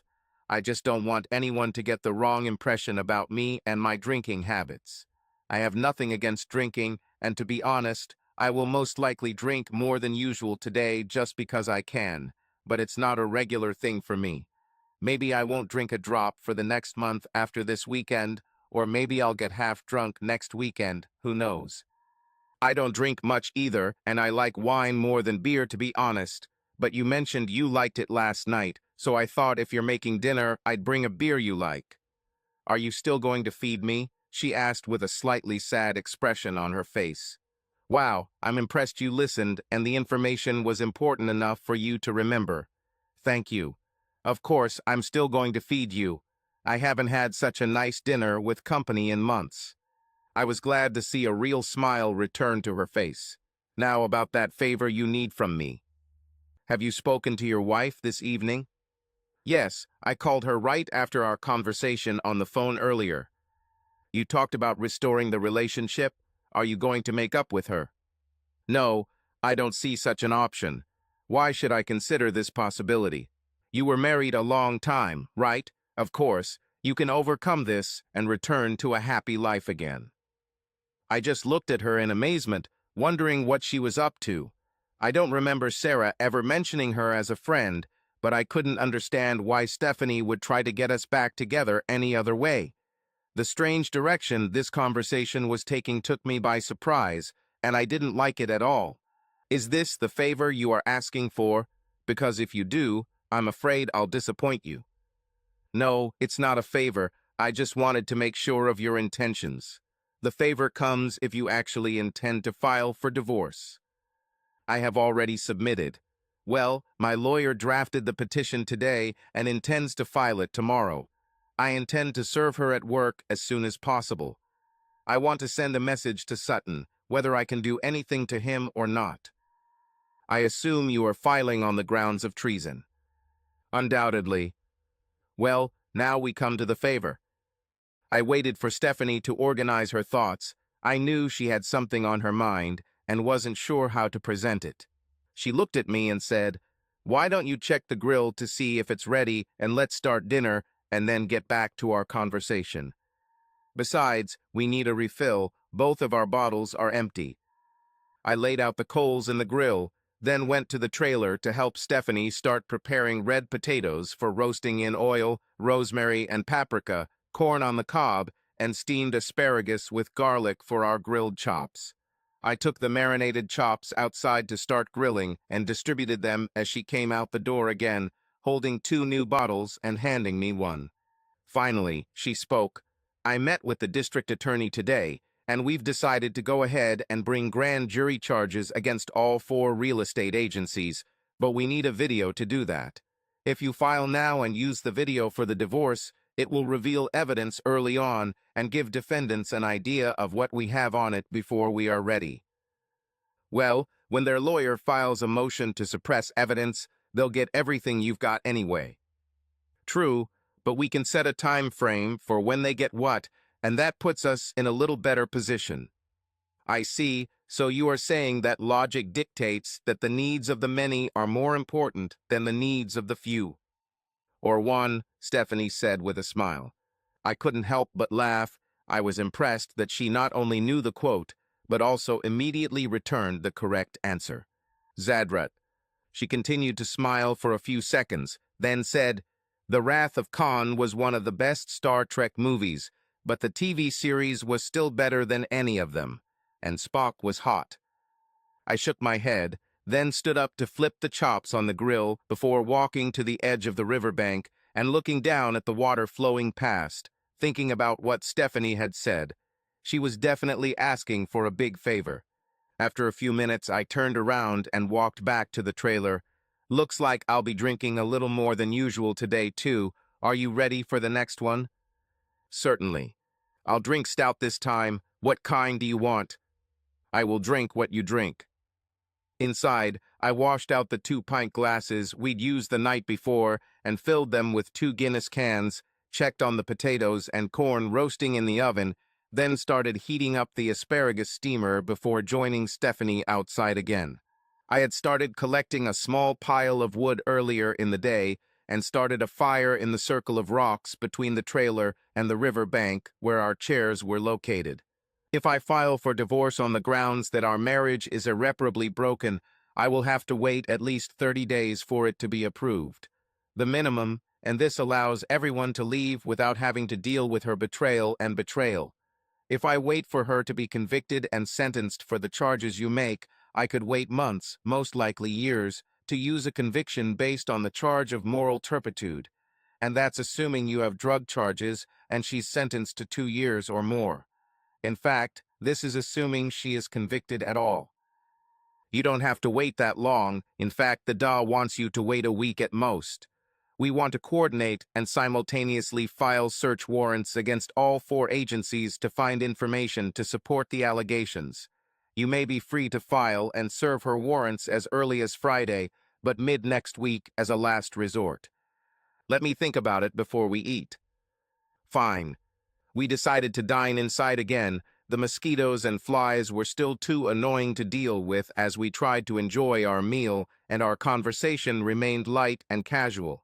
I loved how comfortable we seemed with each other. It was a nice distraction. Basketball, soccer, volleyball, or softball? No, you didn't actually play softball, so that's one of the other 3. Maybe even all 3, I noticed. Are you ruling out softball? She answered. Yeah, I just don't see you playing softball, but you played one of the other 3. What if I told you I was a cheerleader and didn't like all the aggression of team sports? You would lie to me. You preferred team sports precisely because of the aggressive competition, and you weren't a cheerleader. She smiled and shook her head. Basketball and soccer.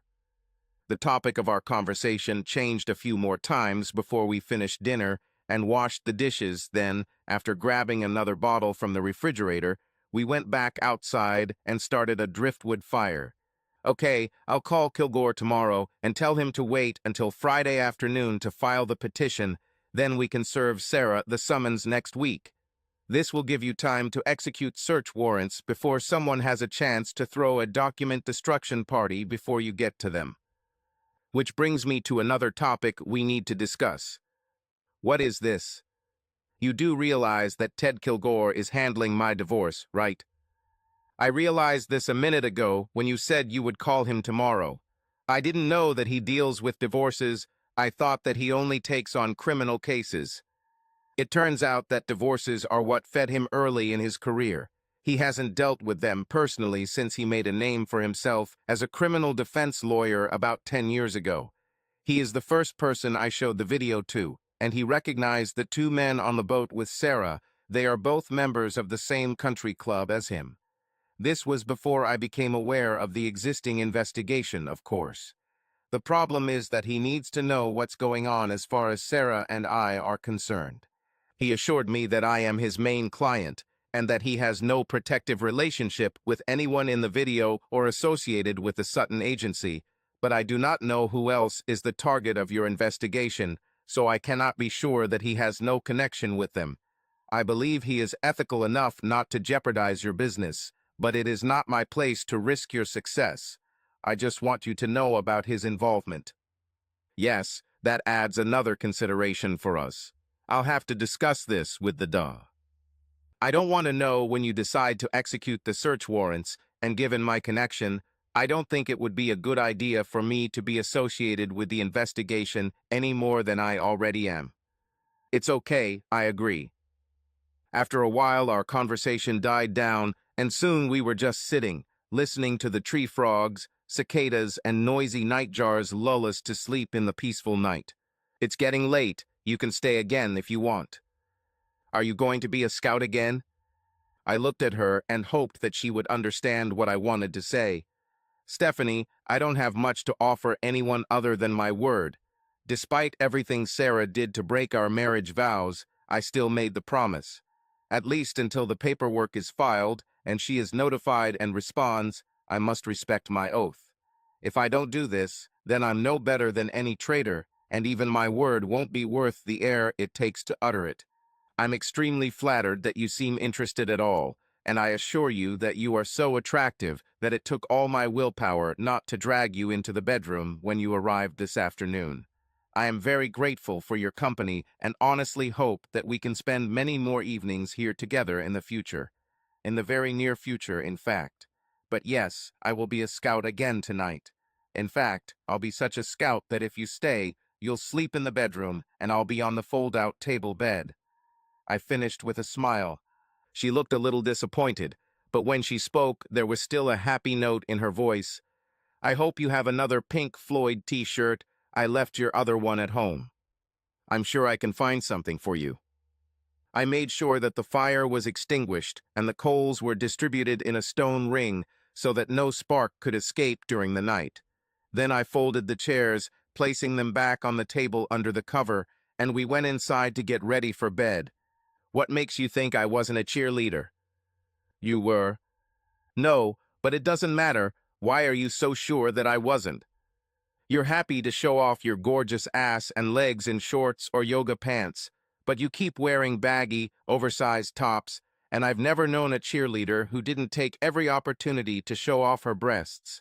And by the way you're wearing my Pink Floyd t-shirt, your breasts are exceptional and you shouldn't hide them.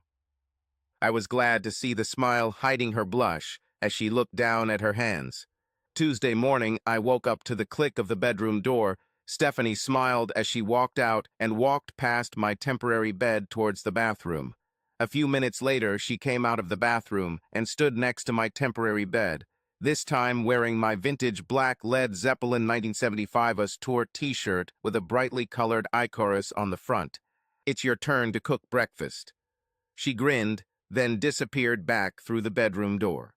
Her idea sounded appealing, so I got out of bed and put on my baggy gym shorts. I turned the oven on to preheat and laid out a few strips of bacon on a wire rack in a baking sheet. I then did my morning routine in the bathroom while the oven preheated.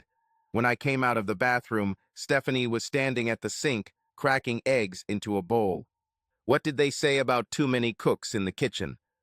I know, but you're taking too long, she said with a smile. After we finished breakfast and put away the kitchen and dining supplies, she asked if I was still going to put off filing for divorce. Yeah, I'll call Ted when I get to the office. I'll probably meet Sarah after work tonight. I need to put this behind me as soon as possible. Maybe I'll have enough time to go out to the barn and see what it takes to turn it into a decent workshop. Are you thinking of staying here for a while? Yes, I said. I think so. I like it here. Hunter said he'd consider selling if I wanted to stay. Maybe I should talk to him about the price. I think this suits you. she said as she wiped the table with a damp towel. I smiled back at her and put the remaining dishes in the closet. I don't know what I'll be like tonight after talking to Sarah. Stephanie put the towel on the table and sat down in the booth. I hope I didn't give the wrong impression. I'm not looking for a relationship. I like to have fun, and I don't deal very well with responding to someone or being jealous. I know I've been on your watch for the last couple of days, and while I'm pretty sure that when we do make love, we won't be getting much sleep, I'm not looking for any exclusive bullshit. Honestly, you're so focused on the right things that I just have fun pushing your buttons. I appreciate that you stick to your standards. It speaks volumes about your character and makes you even more attractive. I have a feeling that in the next few months, this piece of land will become quite popular among single women from Floyd and Bartow counties. She finished with a laugh. Just remember, I was the one who showed interest in you first. She winked. I smiled at her slyly. Actually, you weren't the first to show interest in me. Is it true? Well, I just need to up my game. We both enjoyed a good laugh while we finished cleaning. I'll be back in a minute, Stephanie said as she walked out the door. She returned a couple of minutes later with a duffel bag and a garment bag as I was tucking my shirt into my pants. I see that you are prepared this time. Did you just want to sleep in one of my shirts, or did you forget your nightwear? I haven't forgotten anything. I like to wear a man's shirt at night. But I prefer a long-sleeve button-down shirt, hint, hint, she said with a smile. Understand. Fresh underwear or recently worn. I don't like hanger creases, she said, placing both bags on the bed. I laughed. You're trying to get me into trouble. If I really wanted to get you into trouble, I would do it in front of you, or at least leave the door open. With these words, she closed the door. I opened the gate, and she stopped as she drove by, talking to me through the open side window. I won't go out again tonight, but if you want to talk, call me, okay? I locked the gate behind me and headed straight to the office. After checking the duty board, I selected the cases that required the most attention for the day, and then began my contacts and interviews. At 10 a.m., I called my lawyer and asked him to delay filing my divorce petition until Friday afternoon and briefly explained my reasons. At lunchtime, I called Sarah and asked if she would meet me at the city's waterfront park, and I would get some takeout so we could talk about what was going on in our marriage. She sounded calmer than I expected, and we agreed on a time and place to meet. Overall, it was a pretty productive day. I closed one case as exceptionally cleared, one as unfounded, and issued arrest warrants in 2 other cases. I also found a promising lead in the 5th case, but I won't be able to pursue it until the witness returns from vacation in almost 2 weeks. When I returned to the office at the end of the day, I discovered that I had been assigned 2 new theft of property cases and 1 child abuse case from DFCS. The life of a crime detective is an endless cycle, and people wonder why we don't notice the problems in our own lives and marriages until it's too late, because we have so many things and problems running through our minds at the same time that it requires all our critical concentration, and no one should have to worry about keeping an eye on their spouse. This is the one person in the world that everyone should be able to trust without having to check his every word and action. I left work 2 hours early, then grabbed soup, salad, and fresh bread from Outback and met Sarah on the boardwalk, choosing a picnic table that was clean enough to sit down. She looked sad but resigned to what she was about to hear, but I wanted us to enjoy our meal before moving on to the less pleasant part of our meeting.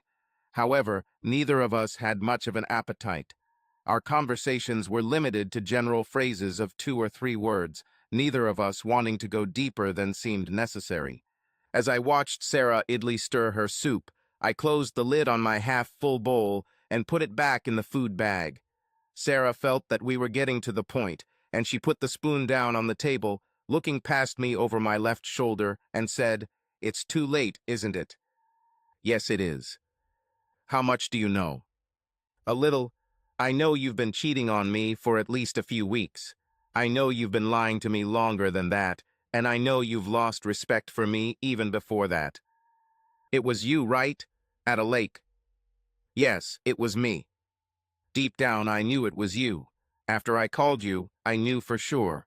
When I hung up, I told Paul that this was the first time you've lied to me since we've known each other, and I deserve it. I couldn't meet you face to face on Saturday night, so I stayed at the motel. 1. I couldn't bring myself to stay at Jessica's. I know it doesn't mean much and won't change anything, but I want you to know that I'm sorry.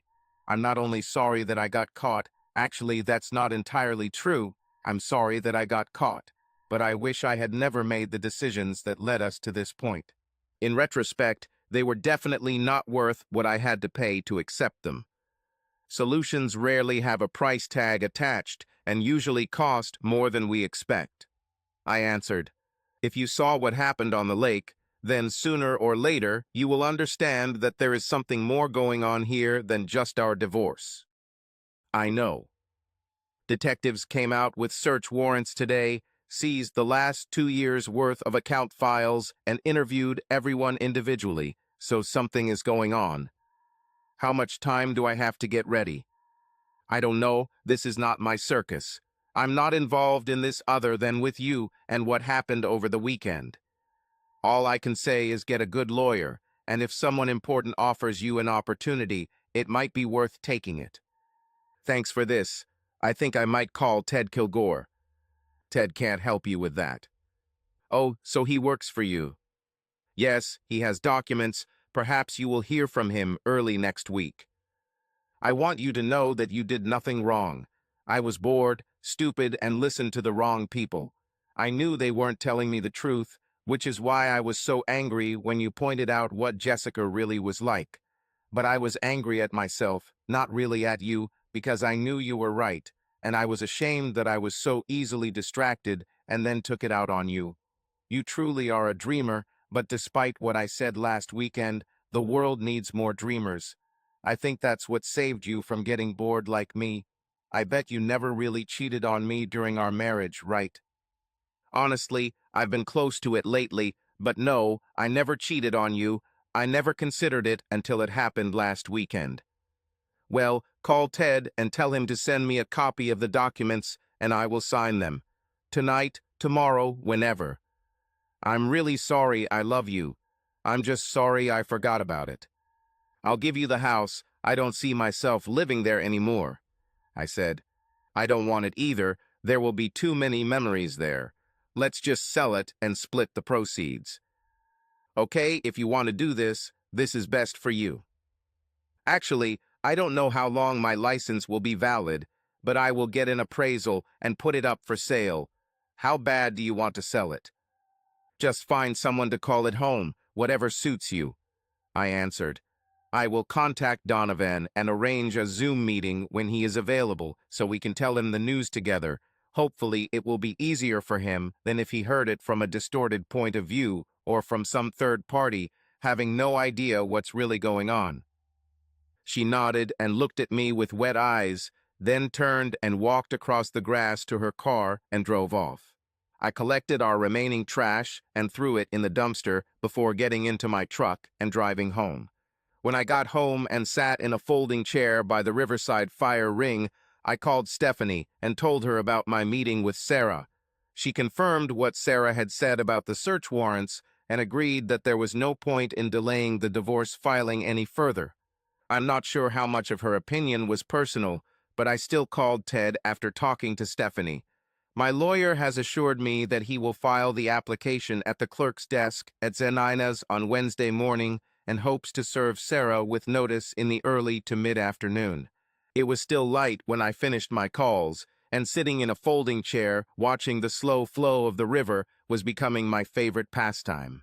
I decided it wasn't too late to make another call and opened my contacts list on my phone. Hello, Mr. B. Sean, a small voice spoke. Well, hello to you too, Miss Katie. How are you today? I'm fine. Do you want to talk to my mom? She is here. Certainly. It was nice talking to you, Miss Katie. Okay. Hi, you called earlier than I expected. I'm glad. Well, a lot has happened in the last few days, and I thought it would be nice to talk to you again. This time when I'm not so confused and frustrated about everything. How are you doing? Everything is fine with us. Nothing special is happening. What about you? Do you handle things? Yes, I moved on Sunday. My lawyer prepared the paperwork, and she should receive notice tomorrow afternoon. Does she know what's going on? Samantha asked. Yes, we met on the embankment today and found out everything. She agreed to sign the documents when she received them and not to dispute anything. Of course, I won't try to squeeze every penny out of it. I just want to start my life over and give her the opportunity to do the same. Besides, I'm afraid she has more serious problems than just a divorce. Understand? Can you talk about this? She asked. Perhaps a little later this week, when everything is clarified. I'm not involved in this conflict of interest. Well, I just wanted to contact you, see if you disappeared after giving me the wrong number on Saturday. I was a little confused, and you could have told me anything at the time. I didn't even ask about you, not even your name. You should have offered it before I left. You even offered your phone number yourself. I was definitely not in the best condition. I still don't know where you live. I live in Uharley, between Rome, Taylorsville, and Cartersville. I laughed briefly in surprise. You'll give me a complex if you keep reacting like this every time I tell you something about myself, she said, amused. I will explain everything to you one day. If I try to do it now, you will think that I am trying to use the weakest lines for introductions. Okay, I'll accept it. For now, but not for long. I heard a smile in her voice. Well, part of it is that right now we might be 5 miles apart. I rent a place on Hardin Bridge Road on the river, just below the boat launch. Ooh, I know what place you're talking about. There's a beautiful piece of land where I think there once was a farmhouse. Only a barn remains. I go there when I go into town because it's so beautiful. And the blows continue, I said gloomily. What? Samantha asked, confused. Why don't you come over? I think I know what place you're talking about, and I'll meet you there. Okay, see you in 10 minutes. I was standing at the open gate when a black Nissan Juke slowed down and a wide-eyed Samantha Kelly pulled off the road and drove through the gate.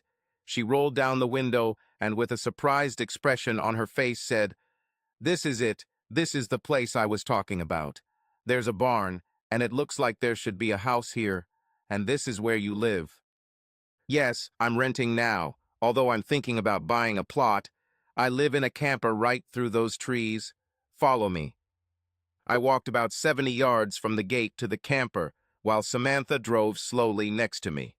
When we got to the camper, Samantha released Katie from her child's seat in the back seat of her SUV, and we both simultaneously yelled, "Stay away from the shore," when the 4-year-old girl ran around the front of her mother's car, after which we looked at each other and said at the same time, "Choose," remembering middle school. This caused a brief burst of energetic laughter from both of us. We sat at the picnic table under the canopy and talked for a while, learning more about each other. Samantha was 24 years old and became pregnant with Katie during her freshman year at Kennesaw State University and married Katie's father during the summer break before her birth. Her ex was never happy and accused Samantha of intentionally getting pregnant to trap him in marriage, hoping to become a spoiled housewife without working outside the home. The marriage lasted less than 2 years before Samantha's ex-husband decided he couldn't limit himself to one sexual partner, so he filed for divorce and moved to California. Nothing was heard from him for almost 3 years. She and Katie moved in with her parents at their home in Uharley so she could finish her undergraduate degree. She's now a nurse at Children's Healthcare of Atlanta in Kennesaw and still lives in the basement apartment her parents set up for her and Katie. We watched Katie throw rocks and sticks into the river, singing songs only she had ever heard. "Have you eaten yet?" I asked. "No, I'll have to go soon and feed Katie." "How about we make hamburgers or hot dogs? It's still early enough that we can eat quickly, and then you'll have plenty of time to take her home and put her to bed." "Katie, would you like a hot dog?" Samantha asked her daughter. "Yes, yes, yes." Katie jumped for joy in front of us. "If everyone wants hot dogs, we can cook them on sticks over the fire. And then maybe we can roast marshmallows after dinner. I suggested it to Samantha. "It suits me," she answered. I used the partially burnt wood already in the stone ring to start a new fire, and soon we had a steady bed of coals ready for cooking. Samantha, Katie, and I worked together to prepare sausages, buns, condiments, a bag of potato chips, and tea, and take them to the picnic table outside. I showed Katie how to hold the sausage over hot coals, away from open flames, so that it would cook perfectly. As we ate, it became clear that Katie was on her last legs and was getting tired quickly. "You'll have to save the roasted marshmallows for next time." Katie was fast asleep in her car seat behind Samantha's front passenger seat before we even reached the gate. I said goodbye to Samantha through her car window, then locked the gate after she drove through, and I walked back to the camper. I cleaned up the mess we left behind, made sure the fire ring was secure again, and went into the trailer to shower and get ready for bed. When I woke up Wednesday morning, I couldn't shake the feeling that something was missing. I didn't realize how valuable thoughtful communication could be. Yes, I was married for over 20 years, but now I realize that over the past few months, maybe even years, our relationship was more like a dorm where we just tolerated each other than a mature marriage. Waking up the last 2 mornings with Stephanie still present had been more enjoyable than I was willing to admit, even though we had no physical contact. Waking up alone this morning highlighted that my marriage was over and I was single again. I successfully suppressed my need for connection when my wife became distant. And to be fair, she doesn't deserve all the blame. I stopped paying attention to Sarah a while ago. As I said earlier, my marriage has become comfortable and routine, like an old familiar, worn in leather jacket that you take for granted and tend to forget that it sometimes needs a treatment with saddle soap to keep it from cracking and deteriorating. Basically, I failed to maintain my relationship with Sarah, and as a result, I allowed cracks in our skin. Eventually, the cracks widened and it fell apart. This does not justify Sarah's betrayal, especially in such a short period of time. I never thought about cheating on her, so I know it wasn't an inevitable choice for her. I texted Ted and asked him to call me as soon as the divorce petition was filed and ready to be served, then headed to the office to start my day. In the office, I checked my normal daily procedures, checking the duty board for any special or unusual activities planned for the day, logging into the computer system to see what the patrol unit had reported for the last day, looking for names or addresses that might be associated with any from my open cases, reports of thefts, suspicious persons, or unusual occurrences in areas where I have active theft or robbery cases. Anything that might be related to something I'm currently investigating.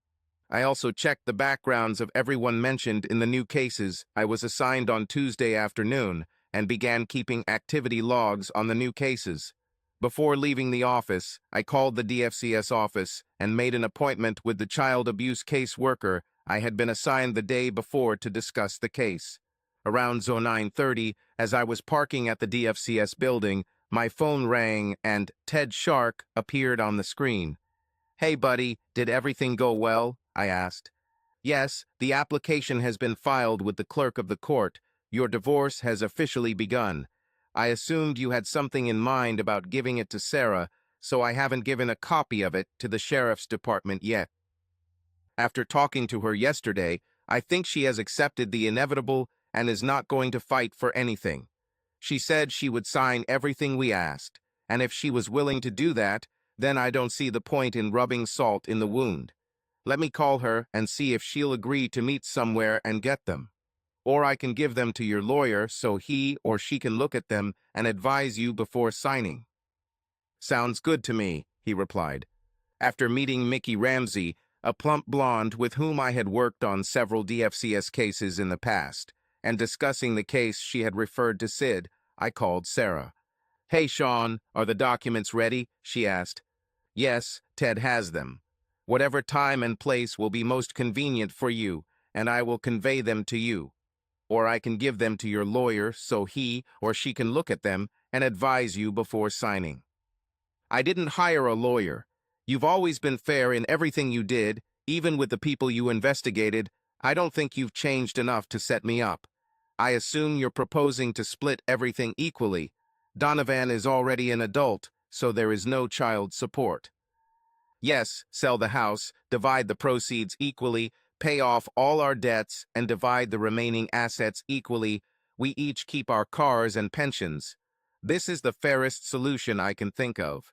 But if you don't have a lawyer to check it out, you still just trust my word. I told her. I know, but I've always been a better judge of character than you. Well, he has the paperwork, and I told him to wait to give it to you at work. Call him. Do you have his number? I think yes. I'll sign them today, and we can both move on to the next chapter. Thank you, I said and hung up, then selected another contact to call. Hey Gilmore, is the camper okay? Yes, Dave, everything is fine. In fact, that's why I'm calling. Are you serious about selling me a plot? Do you want the whole 37-acre plot? 37 acres? Looking around, I wouldn't think it was more than 3 acres. There's a little over 4 acres of riverbank and another 33 acres on the other side of the road. Wow, this might be more than I can handle, I answered disappointedly. Let me ask you a question. Are you going to live there, or are you looking at it as an investment that you plan to resell? Actually, I like everything here more and I would like to build a house to live here, but I don't know what to do with so much land. I'll tell you what, why don't we meet this evening, catch a couple of catfish from the shore, and discuss it over a fish fry. I can be there for about 18 hours. Is that okay for you? Suitable for me. I'll buy cornmeal and chicken livers. I was able to close another one of my burglary cases after returning several stolen items to the owner and obtaining arrest warrants for the suspect. I was arranging for a forensic evaluation with a minor listed in a DFCS referral following a Guardian interview when I received a call from Parker, Kilgore, and Hughes. After finishing my official work for the day, I called Ted back. Hey, Sean, I wanted to let you know that Sarah signed a statement, and I filed it with the court. Other than the formality of the judge's signature, you are effectively divorced. Wow, it's that simple, right? It seems like the marriage would be important enough that it would take more to dissolve it. Marriages are not the institutions they used to be. Now they are just a convenience or an inconvenience. I guess it depends on the point of view. Send me the bill and I'll pay. My secretary will mail the bill. Thank you. Come back sometime with a fishing rod. Let's see what we can catch in the river. See you later. I completed the activity logs for the 2 cases I was working on, logged off, and started making a mental list of things I needed to buy on the way to the grocery store, then drove home and changed into more comfortable clothes. I found a machete in storage under the camper, then set myself the task of clearing the brush and undergrowth along the riverbank just behind the camper and discovered a path and stone steps leading to a ledge about 3 feet above the water level. 45 minutes of physical activity improved access to water for fishing or swimming if the water was deep enough.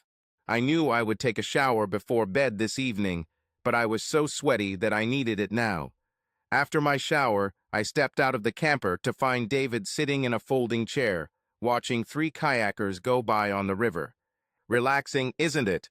Dave asked, without taking his eyes off the water. Every day I like it here more and more, I answered. Glad to hear that.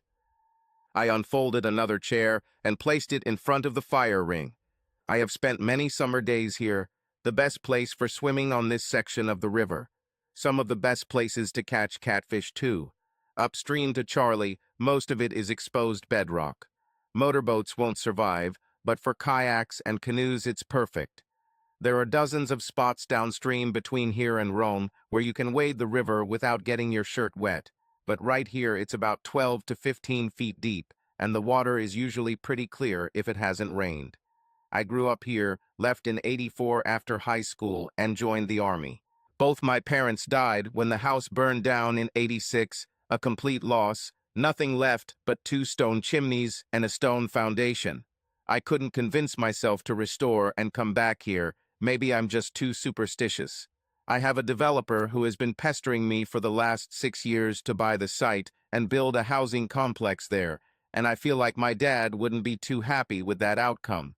The problem is that even though I own the lot free and clear, I can't keep paying taxes every year and just let it sit empty. The earth deserves to be inhabited by someone who will appreciate and care for it. I bought a camper and set it up as a rental to help cover taxes and generate a modest extra income. But I'm approaching retirement and we're thinking about moving to either the Savannah or Blue Ridge area. The only other family I have is a cousin in Gadsden, but honestly, if it was burning next to the road and I had a bottle of water, I would drink the water and pee in the ditch. I chuckled in response. I don't know why I'm so stubborn about what will happen to the site. It doesn't make sense, I know, but still. Let's cast our fishing rods, and I'll tell you what's on my mind.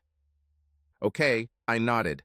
We cast 2 fishing rods to the bottom of the river, baited with chicken livers, then took folding chairs, grabbing a bottle of amber bock from the refrigerator in the camper.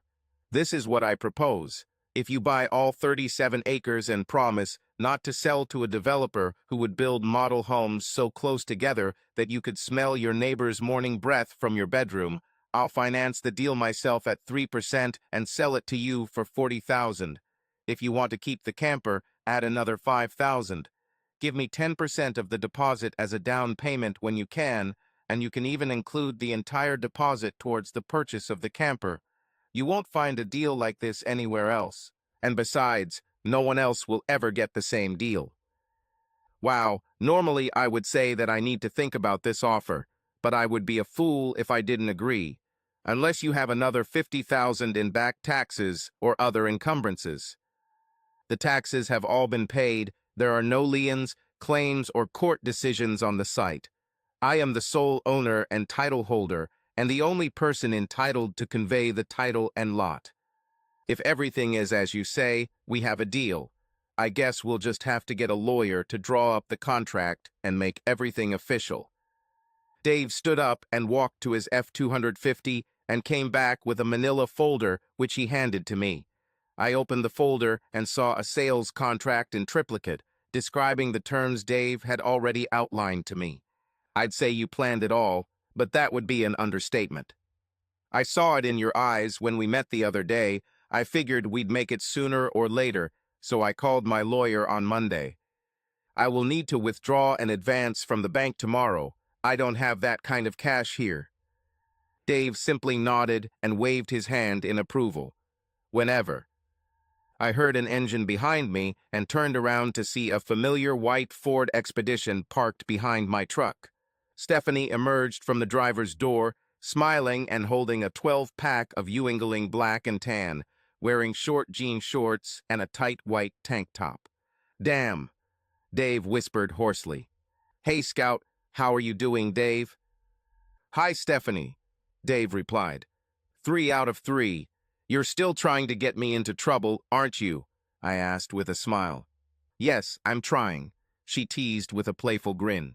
We ended up catching 10 catfish, grilling them and hash browns in a cast iron skillet on the grill, then eating our freshly caught feast at a picnic table in the twilight of the evening. After we cleaned up after dinner, Dave said he needed to get home before his wife sent out a search party to find him. We walked to his truck and shook hands before he closed the door and started the engine. I'll stop by the bank first thing in the morning when they open and withdraw money for you. That's fine. I will take this contract to the court and begin the process of transferring the plot into your name. Dave, I'm grateful for the deal. You're putting a lot of trust in me. Gilmore, I know that after signing the papers, whatever you decide to do with the property is no longer my business, but somehow I don't think it's important for you to have neighbors that you can even see, let alone to hear their family quarrels. I smiled and nodded in understanding, then he drove away. I turned to see Stephanie standing behind me with 2 bottles of black and tan. I reached out and took one of them, and we walked back to the fire ring and sat in the 2 chairs still located next to the fire. I see you've cleared it up a bit over the last couple of days. Now you can see the river better. Yeah, I'm thinking maybe I'll go buy a load of treated lumber this weekend and start building the stairs to the dock on the water. So, are you buying a plot? Are you staying here for a while? Yes, I signed the contract today. It's official now, I guess. I approve. I smiled at her in gratitude. So are you still sure I wasn't a cheerleader? Well, if we hadn't already established the truth, I would have a slightly different opinion now. This caused a poke in my ribs. I heard a rumor today, Stephanie said, looking at me out of the corner of her eye. A rumor, huh? I continued to look at the river. Yeah, are you ready to earn your achievement badge, Scout? I don't know what else is left. I reached the level of Eagle Scout and earned almost everything that was already available to me. Maybe, but I don't think the one I'm talking about is in the Scout's handbook. Put out the fire and meet me inside. She stood up and walked to the door of the camper, went inside and closed the door. So that's it. It wasn't that I didn't want to go inside and spend the rest of the evening wearing myself and Stephanie out, because that's what I wanted more than anything. But I was nervous. The only woman I'd touched in over 20 years was Sarah, and we hadn't been intimate in months. So I did what any self-respecting Eagle Scout would do. I put out the fire and made sure it wouldn't flare up overnight before joining Stephanie in the camper. I undressed just outside the door, then went into the bathroom and took a shower. I noticed a bottle of shampoo and conditioner on the sink, which I assumed Stephanie had brought, but I didn't remember seeing her bring anything else from her truck that evening. When I was done showering, I wrapped a towel around my waist, then walked into the bedroom and closed the door behind me. Stephanie lay in my bed, covered with a sheet and blanket just above her waist, leaving her modest breasts uncovered. She had no way of knowing that one of the most erotic images for me was a woman's hair swirling around her head and covering a pillow, but she achieved the effect seemingly effortlessly. I lifted the coverlet on the free side of the bed and slid under it, dropping the towel to the floor. I turned on my left side and slid my left hand under her neck and head, pulled her face towards me, and found her lips with mine. We were in no hurry, but we were far from relaxed. The friendly tension that had been building between us finally turned into smoldering passion. We had sex. She snuggled up to my left side again, resting her head on my left shoulder, allowing me to lightly stroke her back with my left hand. Stephanie swung her left leg over mine and lazily ran her fingers through my chest hair. We lay there for several minutes before she spoke. I have to admit, it was worth it. I hope you don't still feel too guilty. A little. I know I shouldn't, but it's not something that can change overnight. Understand. For me, it lasted 6 years, which, looking back, is about 5.5 years longer than it should have been. Suspecting that perhaps she needed to share her experience with someone, and since everyone knows that misery loves company, I was probably the most suitable person for her to open up. I didn't know if she had ever told anyone what she was about to tell me, but I listened without interrupting. Brent was the typical jock, arrogant, narcissistic, controlling. At school, he was a hero everyone knew, respected, and admired him. Not only students, but also teachers and parents. We graduated from high school holding hands and went to college together, where the cracks begin to show. He didn't get the football scholarship he always counted on and didn't even make the team's reserve team. He was so angry that he refused to ever wear red and black again. Stephanie laughed lightly at the memory. It seems that when he went from the small pond at home to the ocean of the university, he was no longer such a big fish, and it was eating him up from the inside. He said that he wanted to postpone our wedding date without waiting for the end of his studies. I knew he was unhappy at school and thought it might help him regain his confidence, so we got married over winter break before the spring semester started. Everything went well for a while. We finished our first year, and I suggested taking summer courses so we could finish our studies faster, but he insisted he needed some time off. We both worked part-time, and I got a paid summer internship with the sheriff's department, which was helpful for my criminal justice major. About a month before the start of the fall semester, Brent came home to our rented apartment and said he had gotten a full-time job at the brewery. When I reminded him that classes were starting soon and asked if he could juggle them with his new job, he said it might be best to take a semester off to earn enough money from the new job and strengthen our finances before returning to school. I then realized that he would never return to university classes. It wasn't that bad, though. He worked at a brewery and made a pretty decent salary, especially when he started bartending on brewery tours and sometimes on the weekends. I was able to remain a full-time student and only work part-time, and was also lucky enough to get a paid internship every summer, so we lived better than most college students. Well, at least better than those who didn't rely on Dad's bank anyway. Looking back, I'm sure he was already sleeping with anyone who was willing to bend over or spread their legs for him, and he drank every day. I don't think he's gone to bed sober twice since he started working there. I continued to lightly scratch her back with my left hand and stroke the back of her left hand with the fingertips of my right hand, allowing her to continue to remember. After I graduated, he tried to get me to work at the brewery with him, but I told him I got my degree in criminal justice because I wanted to work in law enforcement. He didn't like it. Law enforcement was a man's job, and it wasn't what his wife should be doing. I knew he had a controlling personality, but I didn't know, and wouldn't find out for almost 2 years, that he was selling substances through a brewery. Obviously, he'd been doing it almost as long as he'd been working there, and he certainly didn't want his police officer wife threatening his enterprise. I felt her turn her head, so I turned too to look into her eyes as she continued. So I know very well what it's like to ask yourself questions like, how could I not see the clue? How could I not notice this? I nodded at her, and she returned to the more comfortable position she had occupied a moment ago. Despite the growing controversy, I got a job in the same department where I interned and loved it. I did well and was promoted several times in the 2 years I worked there. The arguments intensified, we quarreled. They fought physically.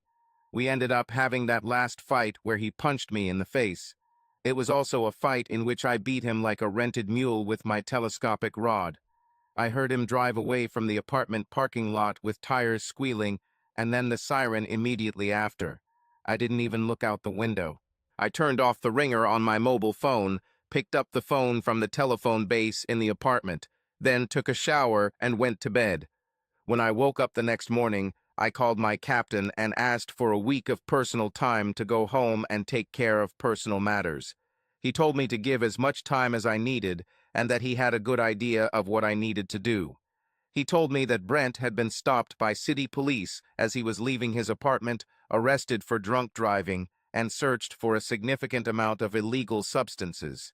My world fell apart, and I immediately feared I would lose my job and POST certificate and everything I worked for, but my captain assured me that I had nothing to fear.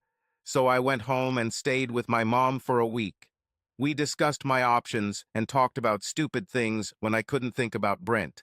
I spoke with the attorney who initiated the divorce proceedings and received a copy of the petition to take with me. I asked one of the civil service deputies to do me a favor and give Brent a divorce notice in jail. When he was able to collect the deposit, Brent must have decided that he was better off not seeing me, so he stayed away from the apartment while I was there.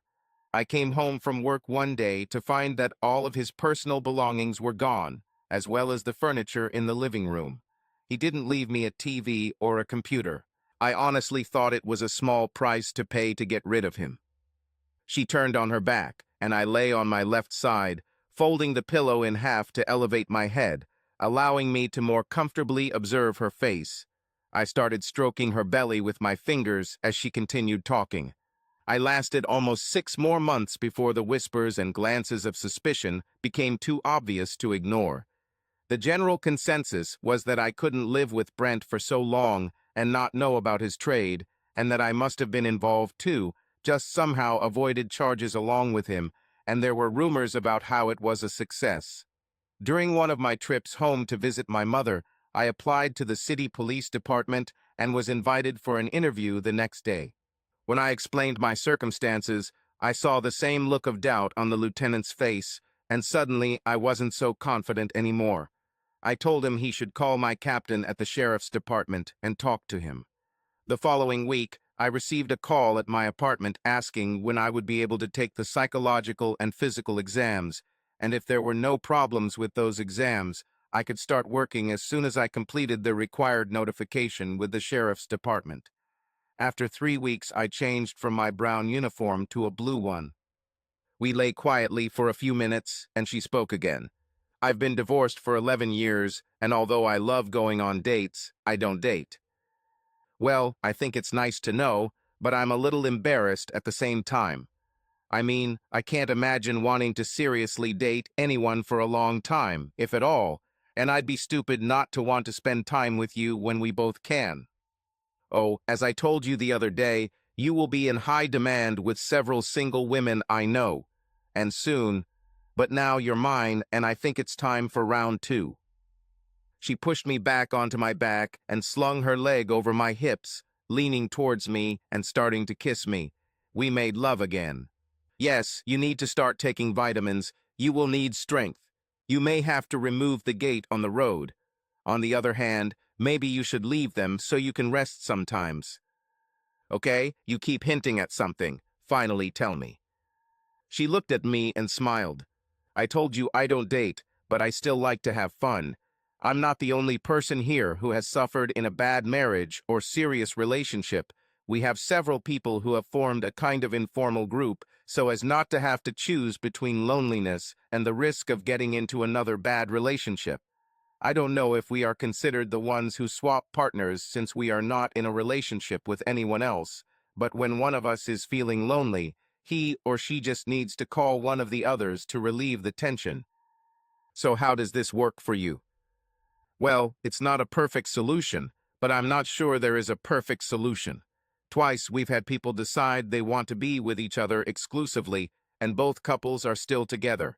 We've had a few people who couldn't get over their jealousy when they decided they wanted one of the others just for themselves. Maybe they were the bad part of their bad relationship. I don't know, but it didn't last long. Now we have a pretty good group, almost 24 people. In fact, you've already spoken to a couple of them. Is it true? Who is this? Man or woman? I laughed. And those and others. She smiled. A couple of men and one woman. Well, who is this girl? You will know, if you decide you want to be part of the fun. So, it was like an audition, I asked neutrally, not knowing how to feel about this. Not really. I really think you'll fit in with most of us, and I think you'll like it. But if you decide it's not for you, I hope you'll still be happy to see me because this was the best night I've had in years, and I'm not going to stay away. I smiled at her and hugged her tightly before reaching over and turning off the light. Good night, Boy Scout. Good night, Beauty. I don't think either of us moved during the night because when I woke up, we were still lying in the same position in which we fell asleep. I tried to remember the last time I woke up with a woman cuddling up to me and hugging me in my sleep, and the best answer I could come up with was months. It seemed like a sin to disturb Stephanie's sleep, but we both had to get ready for work soon. I leaned over and kissed her forehead. This action turned her satisfied expression into an unabashed smile. Good morning, Boy Scout. Good morning, Beauty. I could get used to this attitude every morning. You better not spoil me too much, especially after my speech yesterday about how I am the perfect free spirit. She rolled over onto her back and stretched, raising her arms above her head, yawning. It's a shame we don't have time to play this morning, but you and I both have to work today. And sooner than is fair, I lamented. Stephanie just looked at me and pouted. At least you brought clean work clothes, so you don't have to rush home first. I quickly learned the lessons that are taught so well. She smiled. We got dressed while the bacon cooked in the kitchen, filling the small trailer with its aroma. I know this is not the best time to have this conversation, but last night was even worse, and I need to tell you something. My fingers stopped buttoning the third button on my shirt. I told you yesterday that I heard a rumor about you, and although I'm sure you knew what kind of rumor it was, I didn't tell you who I heard it from. I waited for Stephanie to finish. Sarah came into the office yesterday afternoon and asked to speak with the lead detective on the realtor case. After she was directed to my cube, she said that she wanted to admit her role and offer to testify against the rest of the agency employees. She gave a written statement explaining how she got into it and what she did to promote sales, as well as how much Sutton paid her when she dated the man or men. She didn't ask for mercy. In fact, she said she wanted to confess her mistakes and begin her punishment. She said that her stupidity, her own words by the way, had hurt the only person she had ever loved, and that as a result she had just signed a renunciation of the only thing she had of value, her marriage. She admitted to having sex with 5 different clients, one of them twice. She said she never slept with Sutton, said he doesn't touch anyone but his wife. Apparently, he uses his trusted employees to recruit new girls into the program. He is afraid of being accused of sexual harassment if he does it himself. Jessica was the one who brought Sarah. Sutton's wife, Carmen, apparently provides erectile dysfunction medications to any man who needs a little boost, as well as distributing illegal substances to make extra money. Other girls are not trusted with medicine. I spoke with the prosecutor before leaving the office. We're going to meet today and discuss our options.